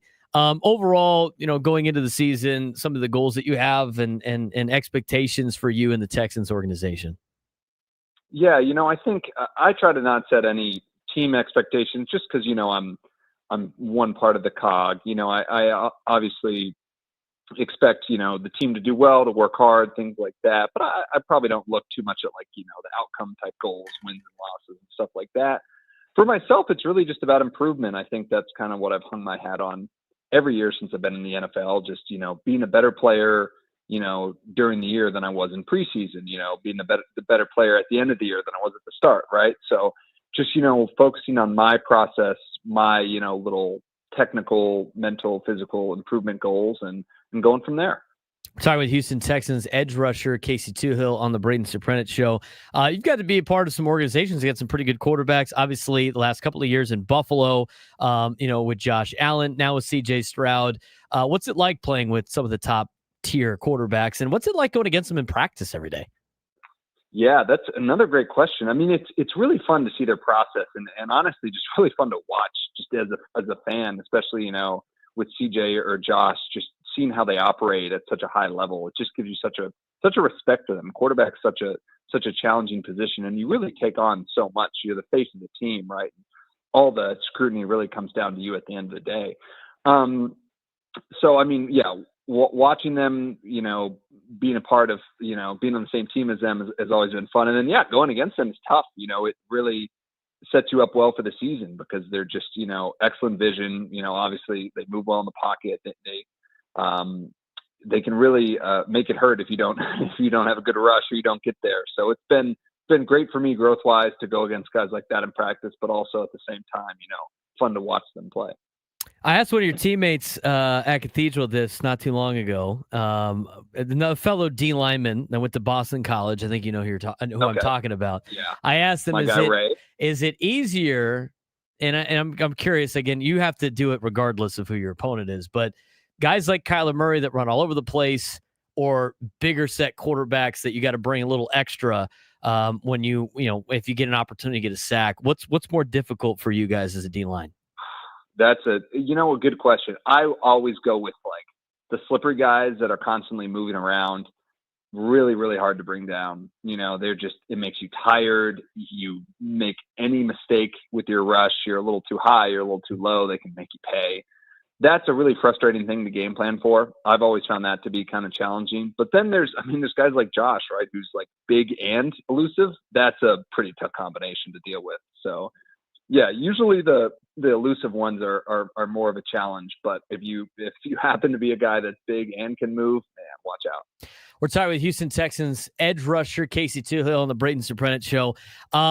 Here's one for you. I don't know if you made it. We talked about there's a lot of NFL players that are Padres fans spread throughout. Obviously, a lot of San Diego guys. We had one in studio earlier in the season. In fact, you got a sack against them this weekend. It's Brett Rippon. I don't know. Do you ever interact with the guys that happen to live in San Diego at all? Do you know anything about Brett? Did you even know that both of you guys have been on my show after you made that sack? I thought that was kind of a small world moment last weekend. No, so I saw that on your Instagram, I think, but I had no idea. It sounds familiar. I'd love to know more about his San Diego connection. Isn't his dad played in the NFL too, correct? His uncle played in the NFL. His uncle, because I know the San Diego connection sounds familiar, but yeah, there's we have a guy, Zach Thomas, on the team who went to state and is from Carlsbad. His brother I know also plays in the NFL. It's always fun to meet and to see the San Diego guys. There's a good amount, but it's always just such a nice area of interest to talk about, right? Because San Diego is just such an incredible place. Just to, anytime, even when I was at Stanford with the students or the athletes that are from San Diego, there's just a special bond you have knowing you're from San Diego. So I always enjoy finding that out. But no, I had no knowledge of that. The person I sacked last weekend was a fellow San Diegan. That's pretty funny. Yeah, his wife is from San Diego, so that's the connection. He lives here now full time. He told us a story, Casey, and it's going to lead to an interesting question here. He told us a story about I think it was last year or maybe the last playoffs. The Vikings had a bye, and he's up in Minnesota last year as the backup quarterback. They have a bye during the Padres playoff run, and so he comes back to San Diego, and the Padres invite him to the game. And so he goes to the game and he's in the suite. Well, unbeknownst to him, his head coach, Kevin O'Connell, who is from La Costa Canyon, also got invited to said suite from the San Diego Padres. So he's in the suite and all of a sudden, quote, and then my boss walks in, our head coach, Kevin O'Connell, and we happen to be in the same box. If you get invited by the Padres to go to a play, let's say it coincides with the Texans bye, who is the one player or maybe staff member that you'd be shocked to see at the Padres game with you invited to the same suite? Ooh, that is an interesting question. It's funny, the comment about your boss being there, because even if you have a great relationship with your head coach, like if you're in a box at a game that's not yours, right, and you want to let loose, that can be a little tough. Let's see. I mean, probably like I could honestly say I would be shocked to see pretty much any of my coaches or front office staff at the Padres game. There's no San Diego connections that I know of among our coaches and staff, really. So I would be shocked to see anybody. I mean, that would be that would definitely be a whirlwind. Not quite like the Kevin O'Connell thing. That connection actually makes sense. So that's not really out of left field. But I would be shocked to see anyone from the Texans, because I don't know of anyone that is a Padres fan. Last couple things for you, Casey. Obviously, with camp underway and almost midway through, probably. What's the timeline like for you guys with the Texans here in the next couple of weeks? Yeah, we have a preseason game this weekend at home against the Panthers. We finished up a joint practice today, so still grinding. We're still in camp. Just trying to get better. Every day. I mean, as cliche as that is, it's the truth. We're still in the thick of it, and have a few more games here. Head to Detroit next week for another joint practice and another preseason game. And that's kind of what's on the horizon right now. Do you like the joint practices? Obviously, they're kind of like scrimmages from your high school days, but going against the same guys and then playing against them in a preseason game. I know those usually end in some scuffles. What's it like practicing with and against another NFL team during camp? I mean, it's a great experience. It kind of breaks up the monotony of camp. Like it's just a new environment. You get to go against a different offensive scheme or defensive scheme, different players. So that's always fun and like a good opportunity for growth. But yeah, it definitely can just be like a little awkward. I think like obviously there's fights and stuff, but yeah, just like, interacting with guys that aren't on your team, even though I'm sure most of them are like fine individuals, you're kind of in the same shared space. Someone's a visitor. It's just a little weird. It's kind of a weird environment. It does kind of make me harken back to the, old high school days where we would scrimmage Mission Hills and stuff like that. But yeah, definitely can be a little awkward, but overall good opportunity for growth. Well, the Dons are scrimmaging Modern Day Santa Ana tonight, so I'll let you know how that goes at 6 o'clock. Yeah, so I'll fill you in on how the Dons do against the number one team in the country in high school football. But I love it. I will say this: we like to have San Diego products that are in professional sports on our show. We've had numerous baseball players on from all the teams in Major League Baseball. If they have a San Diego connection, they're usually on our show before they play the Padres. And so we ask them all the same thing. When you come back to San Diego, what is the one thing you have to get food-wise before you leave San Diego? We've had tons of different Mexican food places mentioned, tons of different burger joints, whatever it may be. People say In-N-Out. But for Casey Toohill coming back to San Diego, what's the one food thing he's got to get? Yeah, so it's just an item in general. And I say item, I'll probably not shout out a specific spot necessarily, because I'll get as many California burritos as I can, because that does not exist in the right way in anywhere else in the country, right? I mean, I spent plenty of time in the Bay Area. I've seen the San Francisco Mexican food scene, which is good in some ways, but the burritos are not as good as Southern California. I'm sorry to say. East Coast, not happening. Texas, good Tex-Mex. Burritos, not. I'm telling you, it's not as good out here. So, yeah, I feel very strongly about when I come home, whether it's Lucha Libre, taco stand, Roberto's, anywhere. Honestly, I'm always looking for new spots. California burrito, right off the bat.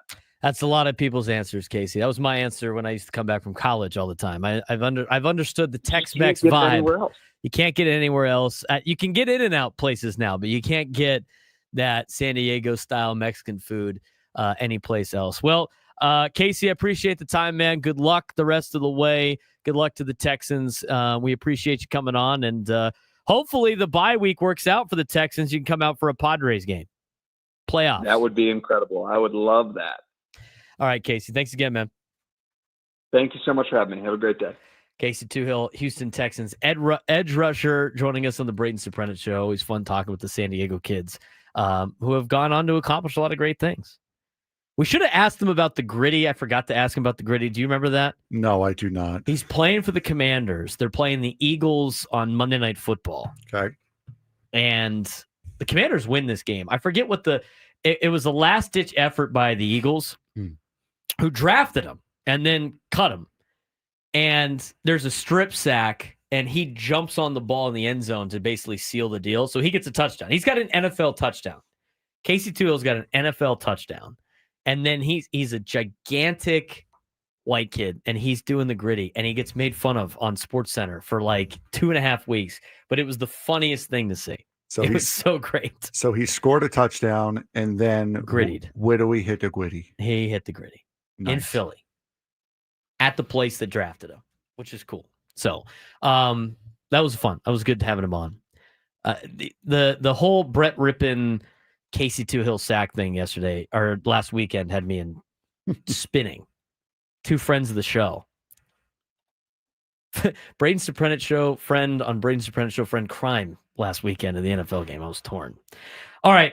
We don't really have time to get to the game today. No. But if you were to call in and take me down to sports trivia this month, you would be qualified for a grand prize, a 2-night stay at Resorts World Las Vegas, plus VIP admission to the AYU Day Club and $175 food and beverage credit. Celebrate summer with a 2-night stay at Resorts World Las Vegas. Dine poolside in one of the 5 unique pool experiences in the 5.5 acres pool complex, largest elevated pool deck on the Las Vegas Strip, and experience AYU Day Club, stunning oasis inspired by the islands of Southeast Asia, where the ultimate party concepts transform the weekend into a never-ending summer. Special summer rates available now at rwlasvegas.com. Now offering no resort fees and complimentary parking. Padres starting lineup September 25th, 2010 against the Reds. What is the significance about that? Frank? It was the last time they were in first place. Last time they were in sole possession of first place like this late in the season. It was 2010.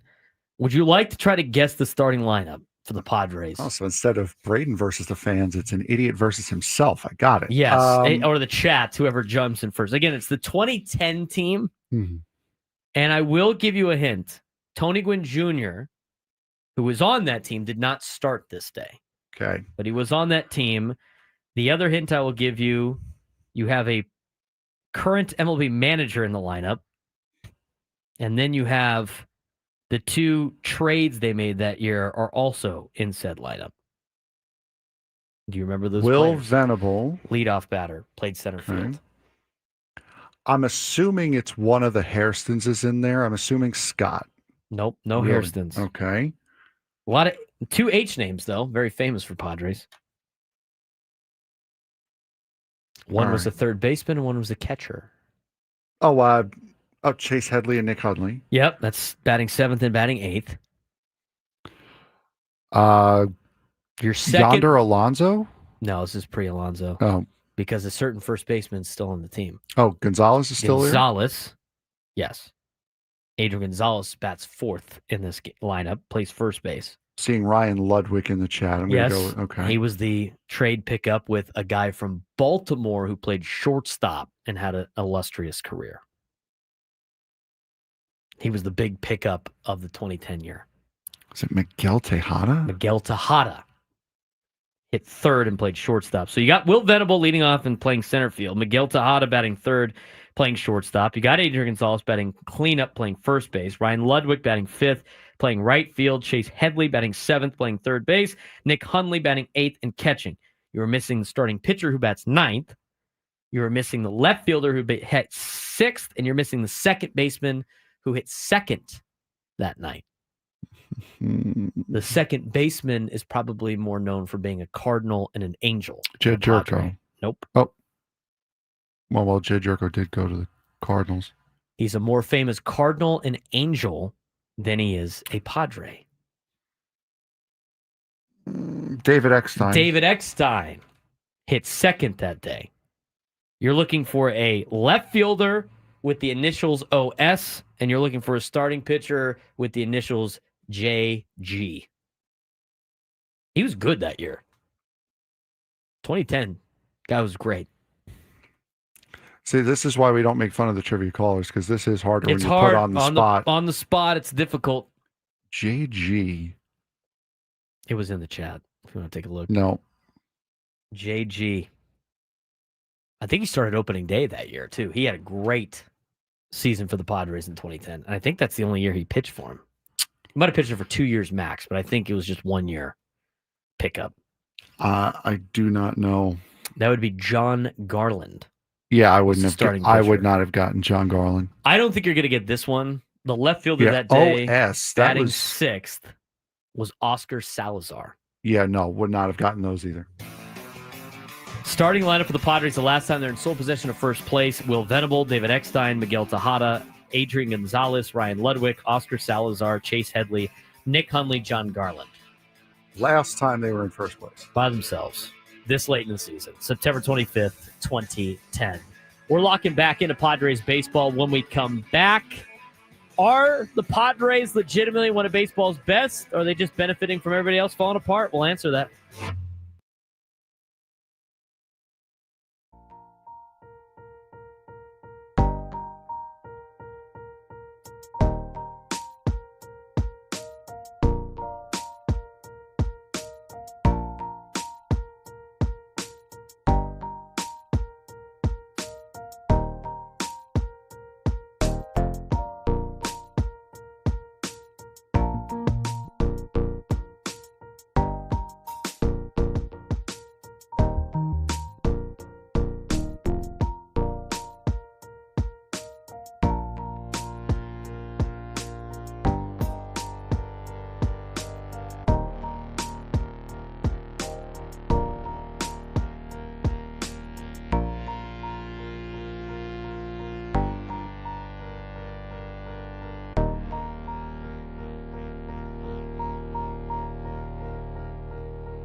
1 o'clock on a Thursday. Padres in first place. They got a game lead on the Los Angeles Dodgers. He's Frank Marchese. I'm Braden Surprenant.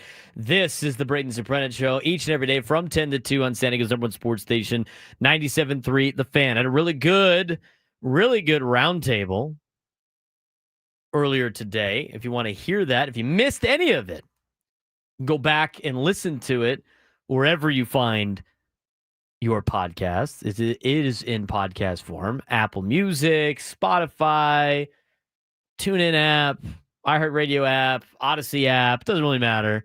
Wherever you get your podcast, you can find it. You can also rewatch on YouTube at 97 The Fan. Make sure to subscribe. We have reached the 8,000 subscriber mark. Congratulations, 97 The Fan. We would like to get to 10,000 by the end of the season.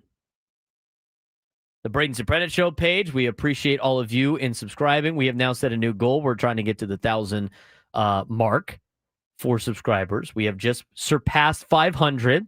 We're at 541. We really appreciate all of you guys doing that. If you haven't done so already, first link in the description is a link to the Braden Surprenant Show page where you can subscribe. And there's going to be more content coming up on there in a matter of me posting the content. But we have a lot of stuff filmed that we're going to have. We're going to also include it on our StreamYards, for commercial breaks and everything like that.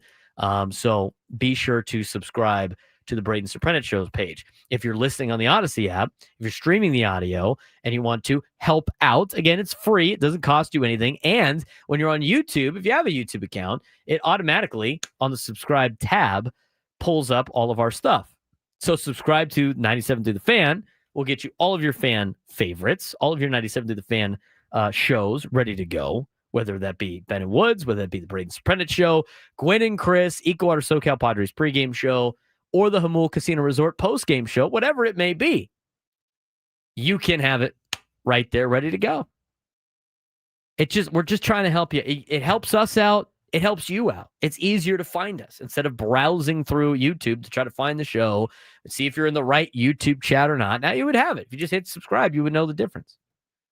You can also follow us on social media at B_SURP, at FMarks with a Z 324. You can follow the show account at B_SURP show for all of our content. We really appreciate you guys joining us. And again, if you're watching on YouTube, we have the links to all of that right below, including our podcast form. And it's great to tune in on a podcast form. Doesn't take up as much battery as the YouTube, trying to stream on YouTube. It's you can put it in your pocket, don't have to worry about it. Makes it a lot easier. We're talking Padres baseball here. We just had Casey Toohill on from the Houston Texans, San Diego product. It's good talking with him. Got a little bit of an NFL fix, but now is the time to dive back into Padres baseball. Before we give you a little bit of a preview of tonight's San Diego State football. Got an event going on. We'll talk about that in a little bit.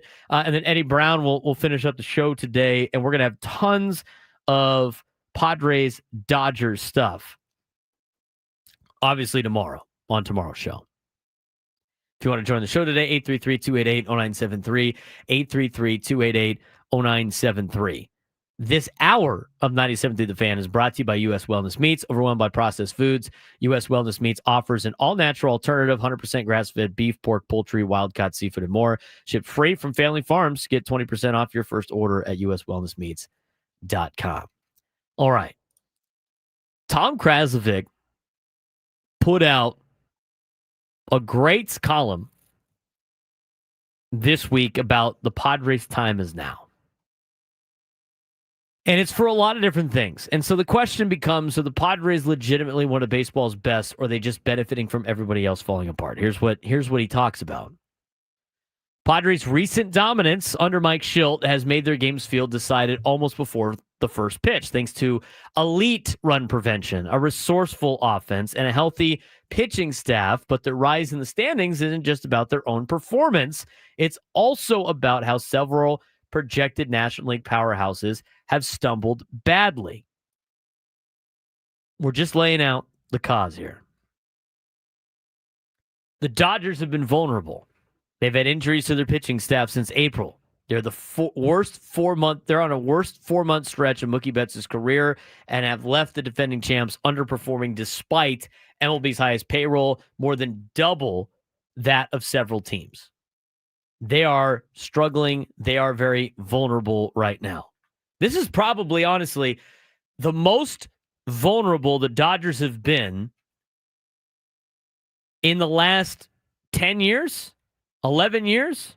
I mean, I can't think of another time that the Dodgers have been this vulnerable for the Padres to strike.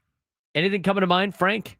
Out of all the years we've seen Dodger teams, this has to be one of the ones that have been underperforming, been underwhelming, and as Tom Krasovic described, probably the most vulnerable. You probably think maybe mid-2000s, but other than that, no, I really can't see this. This is the first real chance the Padres have to take this division in a while. I mean, I'm really thinking since 2010. I mean, 15 years.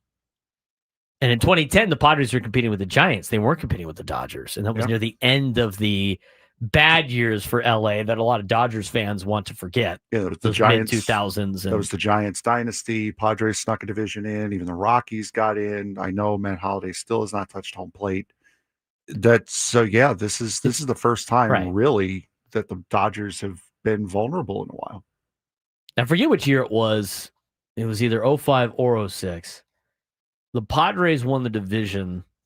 6, wasn't it? It was in 06 that they were 82 and 80. One of the years they were 82 and 80. I couldn't remember which one it was. But let me look. 05, they were 82 and 80. So their first division title in 2005, their first one that they had since 1998. Remember, they loaded up the team. They just got a brand new stadium, everything like that. The Padres went 82 and 80. That is a year that they benefited from everybody else being awful more than them just being better than everybody else. Which happens. It happens. 06, the Padres were 88 and 74. And in fact, in 07, they were better. 89 and 74, didn't win the division. In 2010, they won 90 games and didn't win the division, came in second place. But you look at the reign the Dodgers have had in the National League West. And the only year that they kind of scuffled, they still won a ton of games. The Giants just had an unbelievable year. Just a flat-out unbelievable year. But I look back, and I'm trying to pull it up, but I got to find the franchise page here. For the Los Angeles Dodgers, trying to do it without throwing up, of course. You look back at all the divisions that they have won. And what was the year that they didn't win the division? It was 2021. They didn't win the division. They lost it by a game. Yeah, that was the year the Giants went on the run, and it was like Giants had to win 106 games, something like that, to win the division. Mm-hmm. So the Dodgers won the division in 2009, finished fourth place in 2010, finished third place in 2011, finished in second in 2012. This is during the Giants' dominance that was started with the Padres. Because the Giants won World Series in 10, 12, and then 14 when the Dodgers actually won our division that year. But the Dodgers have won the division every year since 2013 with the exception of 2021, and they won 106 games that year. You look at their overall performances when they won the division. In 2013, it was 92 wins. 2014, it was 94 wins. 2015, 92. 2016, 91. 2017, when they lost the World Series, was probably the best team that they had. Obviously, you had the Astros trash can scandal that year. They won 104 games and lost the World Series. The next year, in 2018, they went to the World Series and lost. They won 92 games. They won 106 games in 2019. I thought that team was even way better than the teams that they have currently. They lost to the Nationals in the first round, or their first round. They won the World Series in 2020. That doesn't really, 43 wins, whatever. 2021, 106 wins. 2022, 111. 2023, 100. Last year, they won 98. Out of all of those years that I've mentioned, this is the year that they're the most vulnerable. I can't, out of all those years, maybe 2013? But the Padres were awful in 2013. That's arguably one of the worst years they've ever had. You look at the reign that the Dodgers have had, this is the most vulnerable they've been to losing a division. And I wouldn't even say 2021 they were vulnerable to losing. They had pressure the entire time to the entire year to win. They won 106 games, and they still couldn't win the division because the Giants ended up having a year of a lifetime. But I can't find a time that was more vulnerable than right now for the Los Angeles Dodgers, Frank. No, and this is another part of it also is the amount of injuries that this team has sustained. We all know that their pitching lab is a grinder, but they're also dealing with a lot of injuries in the field as well. So and putting out a lineup that isn't the great Dodger lineup that we thought it was going to be back in March when this season started. So this is, if there is a prime time to take the Dodgers and put them in the rearview mirror, now is certainly the time to do it with this weekend and next weekend. We've said it for a couple weeks now. This weekend upcoming, these next 3 days are the biggest days in the Padres season. Absolutely. These last 41 games now. You have your destiny in your own hands. Now you have to do something with it. So that starts tomorrow. That's like main cause number one about the time is now. And again, I lean towards they're actually just legitimately one of baseball's best. You watch them play baseball, the Padres look really good. They look better than a lot of other teams. I don't think it's because everybody else is falling apart.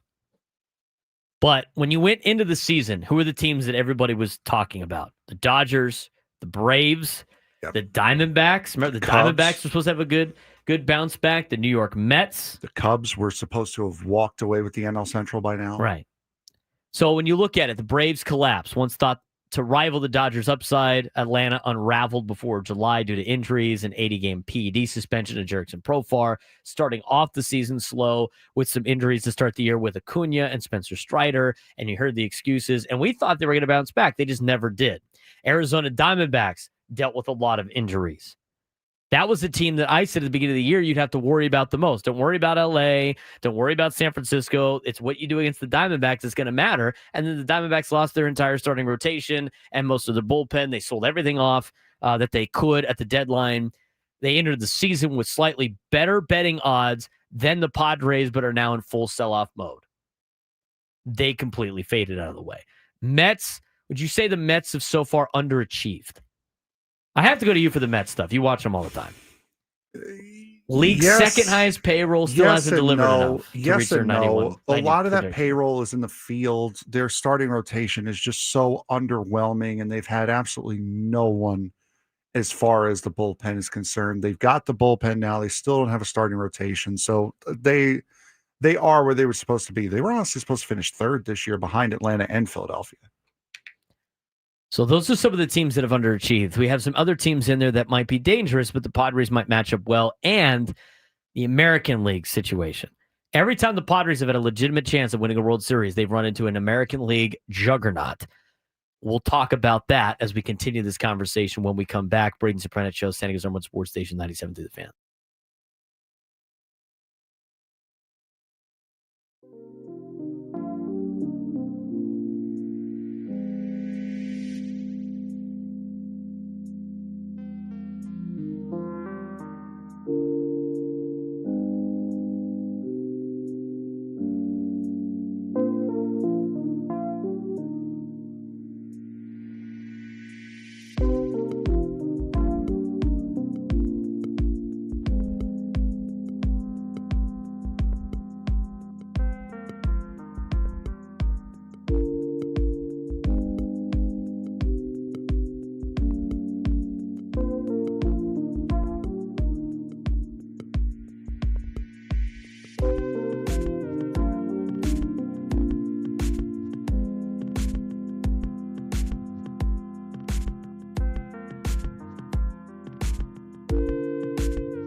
Braden Surprenant show on a Thursday. We're wrapping it up here. You know what? I can't wait for this show to be over because that means we are one show away from Padres-Dodgers. We didn't even talk about the game yesterday. No, and We didn't talk about it at all. I mean, they're replaying it, or at least you were replaying it on MLB TV. Because there was nothing else on. And the Padres, point after attempt is good. Go 7-0 in the second inning. Giants were a little bit of a circus, but the Padres bats were like, there wasn't really a lot to say about yesterday's game, except for the fact that they dominated and they didn't need that laugher, but it was nice for yesterday's game to be unstressful, get the big win, and put the pressure on LA, and ended up working out for them. I agree, and I've completely lost all track of everything because now I'm playing with the ESPN. Oh, God. The misery ratings. The misery ratings, yes. Anybody else do that? By the way, if you do it, it's only for pro sports teams. It is. And the thing is, it's, I don't have the Chargers anymore, so I couldn't put it on there. I'm not putting the Cowboys on there because I don't care enough. I put the Padres on there and the Ducks, and I'm like, oh, well, the Ducks haven't been very good of late, so there's no way that's going to improve my score. And so I took the Ducks out of it, and I still got a 92 for the Padres because I've been a Padres fan for more than 15 years. Yeah, which means you're miserable. It's less than 5 years, 5 to 15, and then 15 plus years increments. With the Mets, Islanders, Giants, Knicks, and Red Bulls, I got an 80, which I'll take 80. That's still you're still I was expecting woeful. I was expecting mid 90s though, because that's how I feel. Yeah. I'm curious if I put in Padres, but I was a fan for the last 5 years, if it would be like, oh, you're ecstatic. You know what? Let's probably is. Let's actually do it right now. If anybody doesn't know what we're talking about, ESPN.com has a misery chat bot, basically. So you give the chat bot your favorite pro teams, and then you select how many years you've been a fan of said teams. And since San Diego FC was not a team last year, they're not on there. And they even specifically state San Diego FC is not on here. You're at a 76 misery rating if you've been a Padre fan for less than 5 years. Right. Which is, I believe it's woeful, I believe is what it is. It's like woeful. No, yeah. flailing. Oh, flailing is what it is. See, this is where it's dumb. And again, like the Padres thing it was 15 plus, Jason. I've been a fan for 30 years. I've been on this planet for 30 years. Nobody ever listens. 15 plus is the highest answer you can go. You're talking about two miserable people here. You are Add the listening. college teams in there. It'll make it worse. Jason, do you understand math, buddy? I mean, really? Do I even respond to that? No. Yeah, maybe I'm 100 and something years old then, pal. Wait, I thought you were a fourth generation. I am. I've only been on this planet for 30 years. I can't be a Padres fan for longer than I've been alive. It doesn't work like that. Maybe I've been alive for 4 generations. Maybe this is my 4th life in San Diego. Maybe that's what it is. If that's the case, then I'm not. And for the people that have called in saying they're 3rd generation San Diegans, you've already lived 3 lives here? That's pretty crazy. Wild. Insane, dude. I feel very confident I was right. So do I, Mike. So do I. All right. Well, we don't have too much time, and I got to get to a couple of these things now. So we talked about the Padres. The time is now is basically what Tom Krasovic had in his column. And we talked about the other teams that were expected to do well that have come back down to the pack or have done awful. Now there's some contenders, right? So while those contenders faltered, and the Padres won 11-1 in San Francisco on Wednesday, put them alone in first place, giving them a real shot at their first National League West title since 2006, and a coveted first-round playoff bye, you do have to deal with some other teams, like the Milwaukee Brewers. The Brewers are rising. Not to be confused with Midway Rising, which will give you an update on their project tomorrow. Save that for tomorrow, Frank. It's less work for you to do. I don't have to do 90% of the show. I don't have to do the sports thread. Oh yeah, we missed that too. I don't have to do the midday sports standoff. I am in heaven right now. Pure heaven right now. Yeah, enjoy your Thursday. Go to FanFest. Tell me how it is.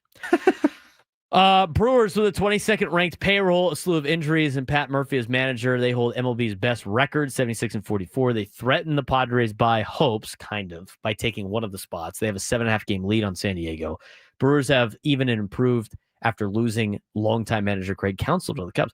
I don't know how the Brewers continue to do this. I said this last week on the roundtable. I totally forgot about Craig Counsell. Craig Counsell left to be the Brewers manager. They've had Pat Murphy take over, which when Pat Murphy was the Padres manager, I was like, there's no way this guy's ever going to win anywhere he goes. So your better manager left. Most of your talent has been sent away, and they still continue to find ways to win. They get young guys that get on base, steal bags. They got a couple of veterans that drive them in. Their pitching staff's good, but I don't understand how they're winning. But they are winning. They've won 12 straight games. They're the number one team in Major League Baseball right now, but I still don't think they're a juggernaut. Philadelphia is dangerous, just one game ahead of the Padres, which is now a half game. They made a bold trade for elite closer Johan Duran, unlike the Dodgers who stood pat at the deadline. Also true.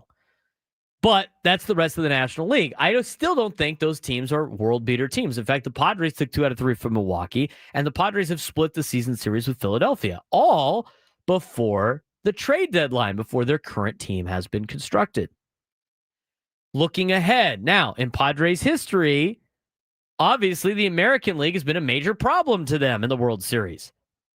But there's good news. This year's American League has no juggernauts at the level of the 1984 Tigers, who a lot of people would consider the best team in Tigers history. They had 104 wins that year, and they jumped out to a 35-5 start. I know we got some Detroit people in the chat because they always talk about Michigan all the time. That's probably the best Tigers team they've ever had. I don't think there's any really debate about that. Or you look at the 1998 Yankees, who won 114 games and swept the Padres in the World Series. There's been a lot of great Yankees teams. Try to keep it in your system, Frank. Try not to throw up over there. There's been a lot of great Yankees teams. Everybody says like the 1927 Yankees, all this, the 1998 Yankees might be the best or one of the best Yankees teams ever assembled. So the Padres in the World Series have taken on the best Tigers team ever assembled and the best Yankees team ever assembled. But this year, there's not a lot over on the American League side that you're drastically afraid of, even though the Padres at the beginning of the season have not done well against American League teams. If the Padres do, in fact, make it all that way and makes the Fall Classic, they don't have to face a historically dominant American League team. This is all good news. This is all things that are lining up for the Padres to have their best chance at going for a World Series. Best chance to get there. They still have to take care of business. They still have to play one game at a time. They still have to do all of these things. But the fun part is, we can talk about this as fans because we really have no impact on how they play unless you come up with a stupid music video or a dance and then you screw the team over. That's how this works. Any lies detected there, Frank? I think those are pretty specific rules. Negative. No, I can't think of anything. We don't have any impact on the game unless we come up with some stupid song or dance. And then all of a sudden, your team's host. How many stupid song and dances have led to a championship in sports? Any off the top of your head? Nope, I'll take that as a no. I don't think there has been. I mean, the Mets still, but meet the Mets. That's the team theme song. That's not just a gimmick. That is the song for the team. Back when that was still a thing. True. Thank God it's not. Meet the Mets. Meet the Mets. I guess the Cubs have been doing their like "Go Cubs Go" thing for a while now. Yes, but they've been losers for most of the time. They did have that good series. They won once. That's all that matters. All that matters. That's all I would care about.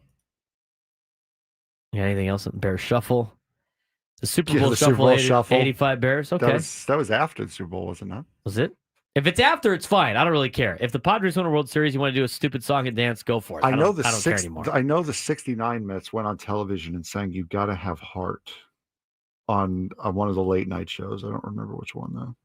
All right, we have a couple of minutes. I do want to mention this before we get to Eddie Brown in the next segment to finish up the show. San Diego State is having their FanFest tonight. Aztecs head football coach Sean Lewis treating Thursday night's FanFest scrimmage at Snapdragon Stadium as a full-scale game day dress rehearsal ahead of the August 28th season opener against Stony Brook. The Seawolves? Is that what yes, they're Seawolves. The event will feature complete game day mechanics, team midfield entrance, officiating crew, assistant coaches, station and press boxes, sideline tablet reviews, other elements to mimic real competition. So it's a kind of like a mock game. That's tonight at Snapdragon Stadium. Lewis said the goal is to evaluate how players perform, quote, when the lights come on. When the lights come on, everybody. I believe as of yesterday, they announced that Denegal will be the starter for this year. That is correct. So when the lights come on in front of the fans, identifying those who are game ready versus those needing refinement. FanFest details. All you Aztec fans out there, there's no Padre game tonight. No scoreboard watching you really need to pay attention to. The only ones that you need to pay attention to are really going on right now. So there's no excuse. Aztec fans, Aztec football fans, tonight it's free admission. Now, there are tickets required, up to 4 per person, via San Diego State's website or on the phone. So go to San Diego State, go to goaztecs.com to get your free tickets. You just gotta request them, and they're there to go. So the tickets are free, but it's $10 to park with tickets. So $10 purchase with tickets. Parking lots will open tonight at 5 o'clock. Gates will open at 6, and the scrimmage starts at 7 for Aztecs football against themselves. Some team outlook.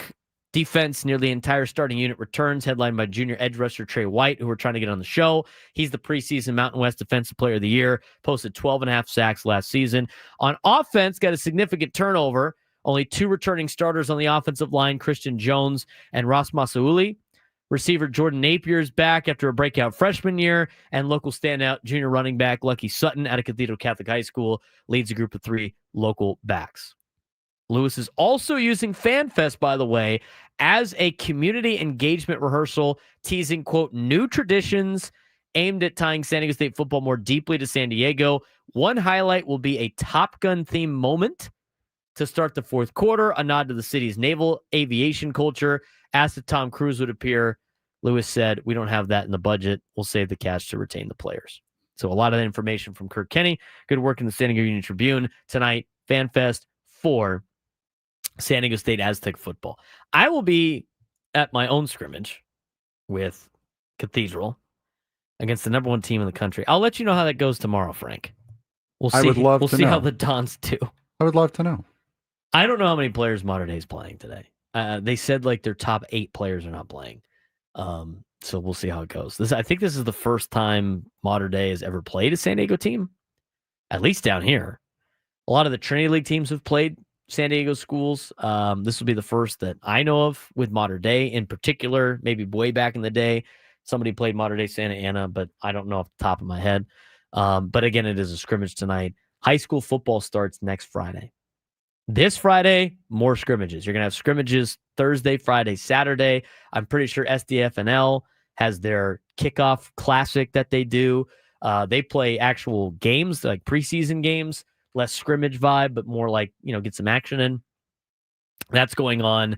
I will keep you updated on the high school football realm as well as college football. So we'll see what type of results we get of the Aztec scrimmage tonight. And I'll let you know how the Dons do. And we're doing special teams today. I never do special teams during scrimmages. Mater Dei want to do special teams, so I'll be extra locked in today, Frank. We'll see how it goes. When we come back, high school football, we talked about. College football, we talked about. We had an NFL guest on today in Casey Toohill. What do you need to know for fantasy football? Plus, our last kind of second thoughts on the Padres-Dodgers series when we come back on the Braden Surprenant Show, San Diego Sports Station 97 through the Fan.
1:39 on a Thursday. Getting you ready for Padres baseball against the Dodgers tomorrow. Battle for first place in the National League West. Love to see it if you're a Padres fan. We're going to take a quick break from that and get to our special guest that we're going to have on Thursdays to talk fantasy football with us. It's already fantasy football time. In fact, we really wanted to get started last week. Had a couple of things not work out, but Eddie Brown from the San Diego Union Tribune, he is the fantasy football guru and draft specialist, mock draft extraordinaire. Eddie, what's going on? Long time no talk.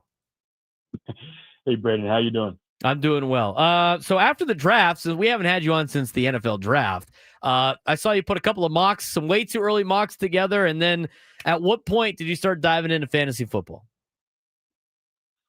Probably about a month ago. Because I had to actually get to know my wife and daughters. Yeah, a right. little bit. Spend some family time. Right. They keep me in an NFL draft bunker for about 6 months, and then they let me run free for a little bit, and then I have to get back to work. So yeah, about a month ago, I think I started diving in. I mean, right before training camp started. So I think I'm playing a little catch up right now, but things are starting to come into focus. We're talking with Eddie Brown. He is our fantasy football guru, and we're starting to get ready for some draft season. Right now is the time where people are starting to pick dates for fantasy drafts. We've talked about this before, I think off air, but for the commissioners out there trying to find dates to pick your teams, when's the best time to have your draft where you don't have to worry about as much sweating out training camp injuries and making sure everybody's locked in, don't have to worry about roster moves? When's the best time to host your draft? Ideally it would be the weekend before the first game, before the Thursday night opener. But that usually coincides with Labor Day, so that can be kind of squirrely with families and vacations and stuff like that. I would at very least wait until after the preseason's done, the final roster cuts are done. There still might be some moves, there might be some signings, but you're not really going to deal with too much disruption at that point. I would not do it now. We're still smack dab in the middle of preseason, and there's still a lot of stuff to be decided. But as closest to game one that Thursday night is optimal. I'm talking with Eddie Brown, who is a sports reporter for the San Diego Union Tribune, specializes in NFL draft and fantasy football. What are some of the early names already? I mean, we'll talk kind of early round picks, to start things off, and we'll start getting into the weeds a little bit in the next couple of weeks or so as we get closer to Labor Day. Out of all the mock drafts and where guys are going, what's the first round looking like for most leagues? Well, I think, I wouldn't say universally, but I think Jamar Chase is looking as kind of the top guy in most drafts, most draft boards. I would expect Saquon Barkley to go high. I would, the same guys, Justin Jefferson to go high.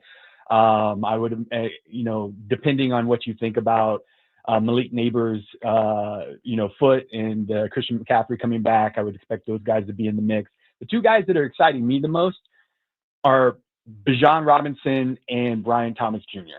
In my opinion, Bijan Robinson probably deserves to go number one if you're just talking about upside, if you're not just paying for previous years. Although last year, I think last year we might be seeing his baseline. I think he put up around 1,900 total yards, 15 touchdowns. For a team that was kind of a mixed bag, he's only 23. He spent the offseason working with Christian McCaffrey. He has that same type of skill set, and I think that offense is going to be a lot better. I don't think we've seen his best yet, and that's the whole point of fantasy, is to try to get in early to get those career years. Brian Thomas Jr. is the other guy that's really exciting to me. I think I remember we talked at the draft when they surprised everybody and the Jaguars traded up for Travis Hunter. I said, who this benefits the most? It benefits Brian Thomas Jr. He went off last year as a rookie. With a lot of us had high expectations, and he kind of blew them away. But for most of the season, Lawrence was hurt. They didn't have a run game. There wasn't another option in the pass game, and he still put up almost 1,300 yards. Now they have Travis Hunter. They're healthy. They've addressed some of their issues.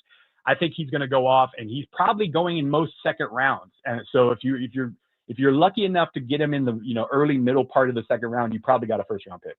Sorry, with Eddie Brown. You can follow on social media, UT Eddie Brown. He covers the specialties are NFL draft and fantasy football, working for the San Diego Union Tribune. Some first round stuff. Obviously, it's really hard to miss in the first round if you're drafting well and paying attention to a lot of different things out there. The biggest thing I find is, there's really not a lot of running backs that are standalone running backs They seem to be a position group where, if you miss out on maybe the first two, then you end up trying to go later. Quarterback's kind of the same way. What are some of the positions that if you don't get that number one guy, you can get those positions well later on in the draft? Well, I think one of the biggest questions actually to start most drafts is, are you going to take one of the big five quarterback? And some people think, I think it's big four. I think it's a big five as far as fantasy is concerned. Are you going to go after Lamar or Allen or Daniels or Hurts? In my case, Burrow, I throw Burrow in there. If you're going to, then you're going to have to draft those guys in the first 3 rounds, probably first 3 or 4 rounds. If you wait though, that's going to determine, basically the identity of your team, because you're going to be able to load up on running backs. You're going to be able to load up on receivers, and you're going to be able to, then you're going to have to figure out who to go with at quarterback later on. So you're going to have to take upside like Kyler Murray or Justin Fields if you're looking for rushing upside. You're going to have to look at guys like Trevor Lawrence or maybe Michael Penix Jr., who are sleepers in my opinion, who aren't even getting drafted in most leagues. I think there's been a kind of an overcorrection in CJ Stroud. So as far as swinging back the other way, because last season was such a disappointment. So I think quarterback is kind of the decision maker. Are you going to draft a quarterback early or are you going to draft a quarterback late? Then everything else kind of is determined by your league. You got to know the basic fantasy 101 is know your league scoring, know your roster requirements. Do you draft two? Do you have 2 starting wide receivers, or do you have 3 starting wide receivers? Because if you have 3 starting wide receivers, then you need to focus on wide receivers early as opposed to running backs. So know your rules. But everything else, the one thing that remains clear always in fantasy football, tight end is a crapshoot. That's the one thing that I keep coming back to. You can try to draft the top guys early, but they're just as likely to disappoint you as anybody else. We're talking with Eddie Brown, the San Diego Union Tribune, talking some fantasy football for you. Here's a piece of advice that I've used, and the thing is I've listened to Eddie, and I won the league. I won my big league last year, which in that league, I think we've talked about this, Eddie. It's a touchdown only league to an extent. There's a couple of yardage things that you can mix in, but there's a lot of random rules that I think traditional fantasy football players would not like, but made very much a touchdown only league. And again, listening to Eddie here and having these conversations helped me win my league. So pay attention to what Eddie's got to say. But one of the best draft advice I ever got from Eddie was about when you go through the draft and some guy might have screwed you over in previous years, doesn't mean you got to hold it to him the next year. What are some of your draft advices for just standard draft advice for a lot of young players in this sport of fantasy football? Well, no, the post-hype, I call those guys post-hype sleepers, right? Guys that everybody was hyped up on, we all thought would hit, and for one reason or another, it might have been injuries, might have been situation, just might have been a slow learner. They didn't come around, they didn't produce, and then we all get down on them. Well, they become great values. And that's kind of the name of the game. Like you were talking about in the first round. The first round, you just don't want to miss. I'm scared, seriously, legitimately scared of drafting Saquon Barkley or Derrick Henry this year because Barkley hit 2,000, Henry almost did. Notoriously, the guys who hit that many yards fall off the next year. Even if they have decent years by genuine, or general standards, they still fall off from their production, and you're supposed to draft guys who are with the upside. So the post-hype sleeper is somebody that you want to get value in. Somebody like Kyle Pitts. We're all off on Kyle Pitts, but if you're paying attention, one of the things you need to do, especially now, monitor injuries, monitor situations in training camp and preseason. Kyle Pitts is somebody that's, was basically everybody thought would take the league by storm. He didn't. And everybody assumed that, well, okay, they didn't pick up his fifth-year option, so now he's going to fall out of the offense. Well, Darnell Mooney got hurt. So now he gets another opportunity to potentially be a part of this offense. An offense that I think, like I said, with Bijan Robinson, I think is going to be pretty strong. I think Michael Penix was the most pro-ready quarterback coming out of that class, outside of J.D. Daniels, obviously, who was even more prepared than what I anticipated.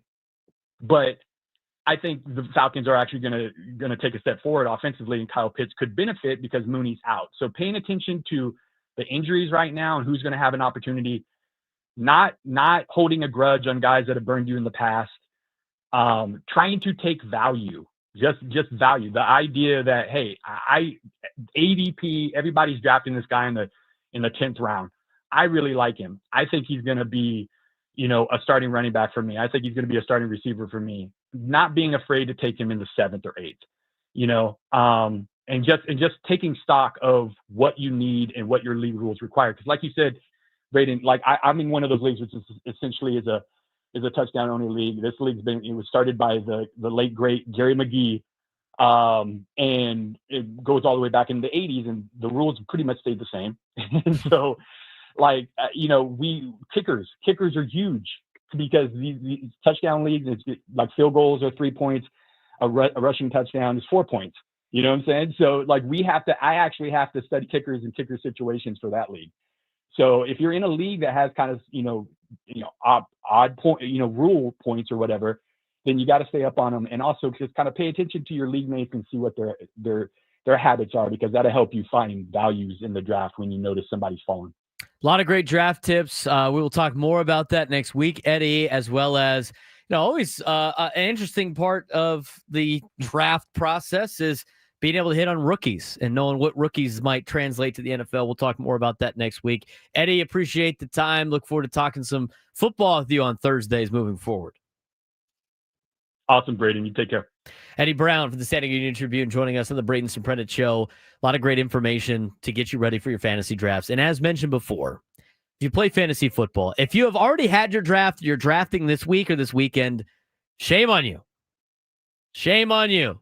Should be drafting as last minute as possible.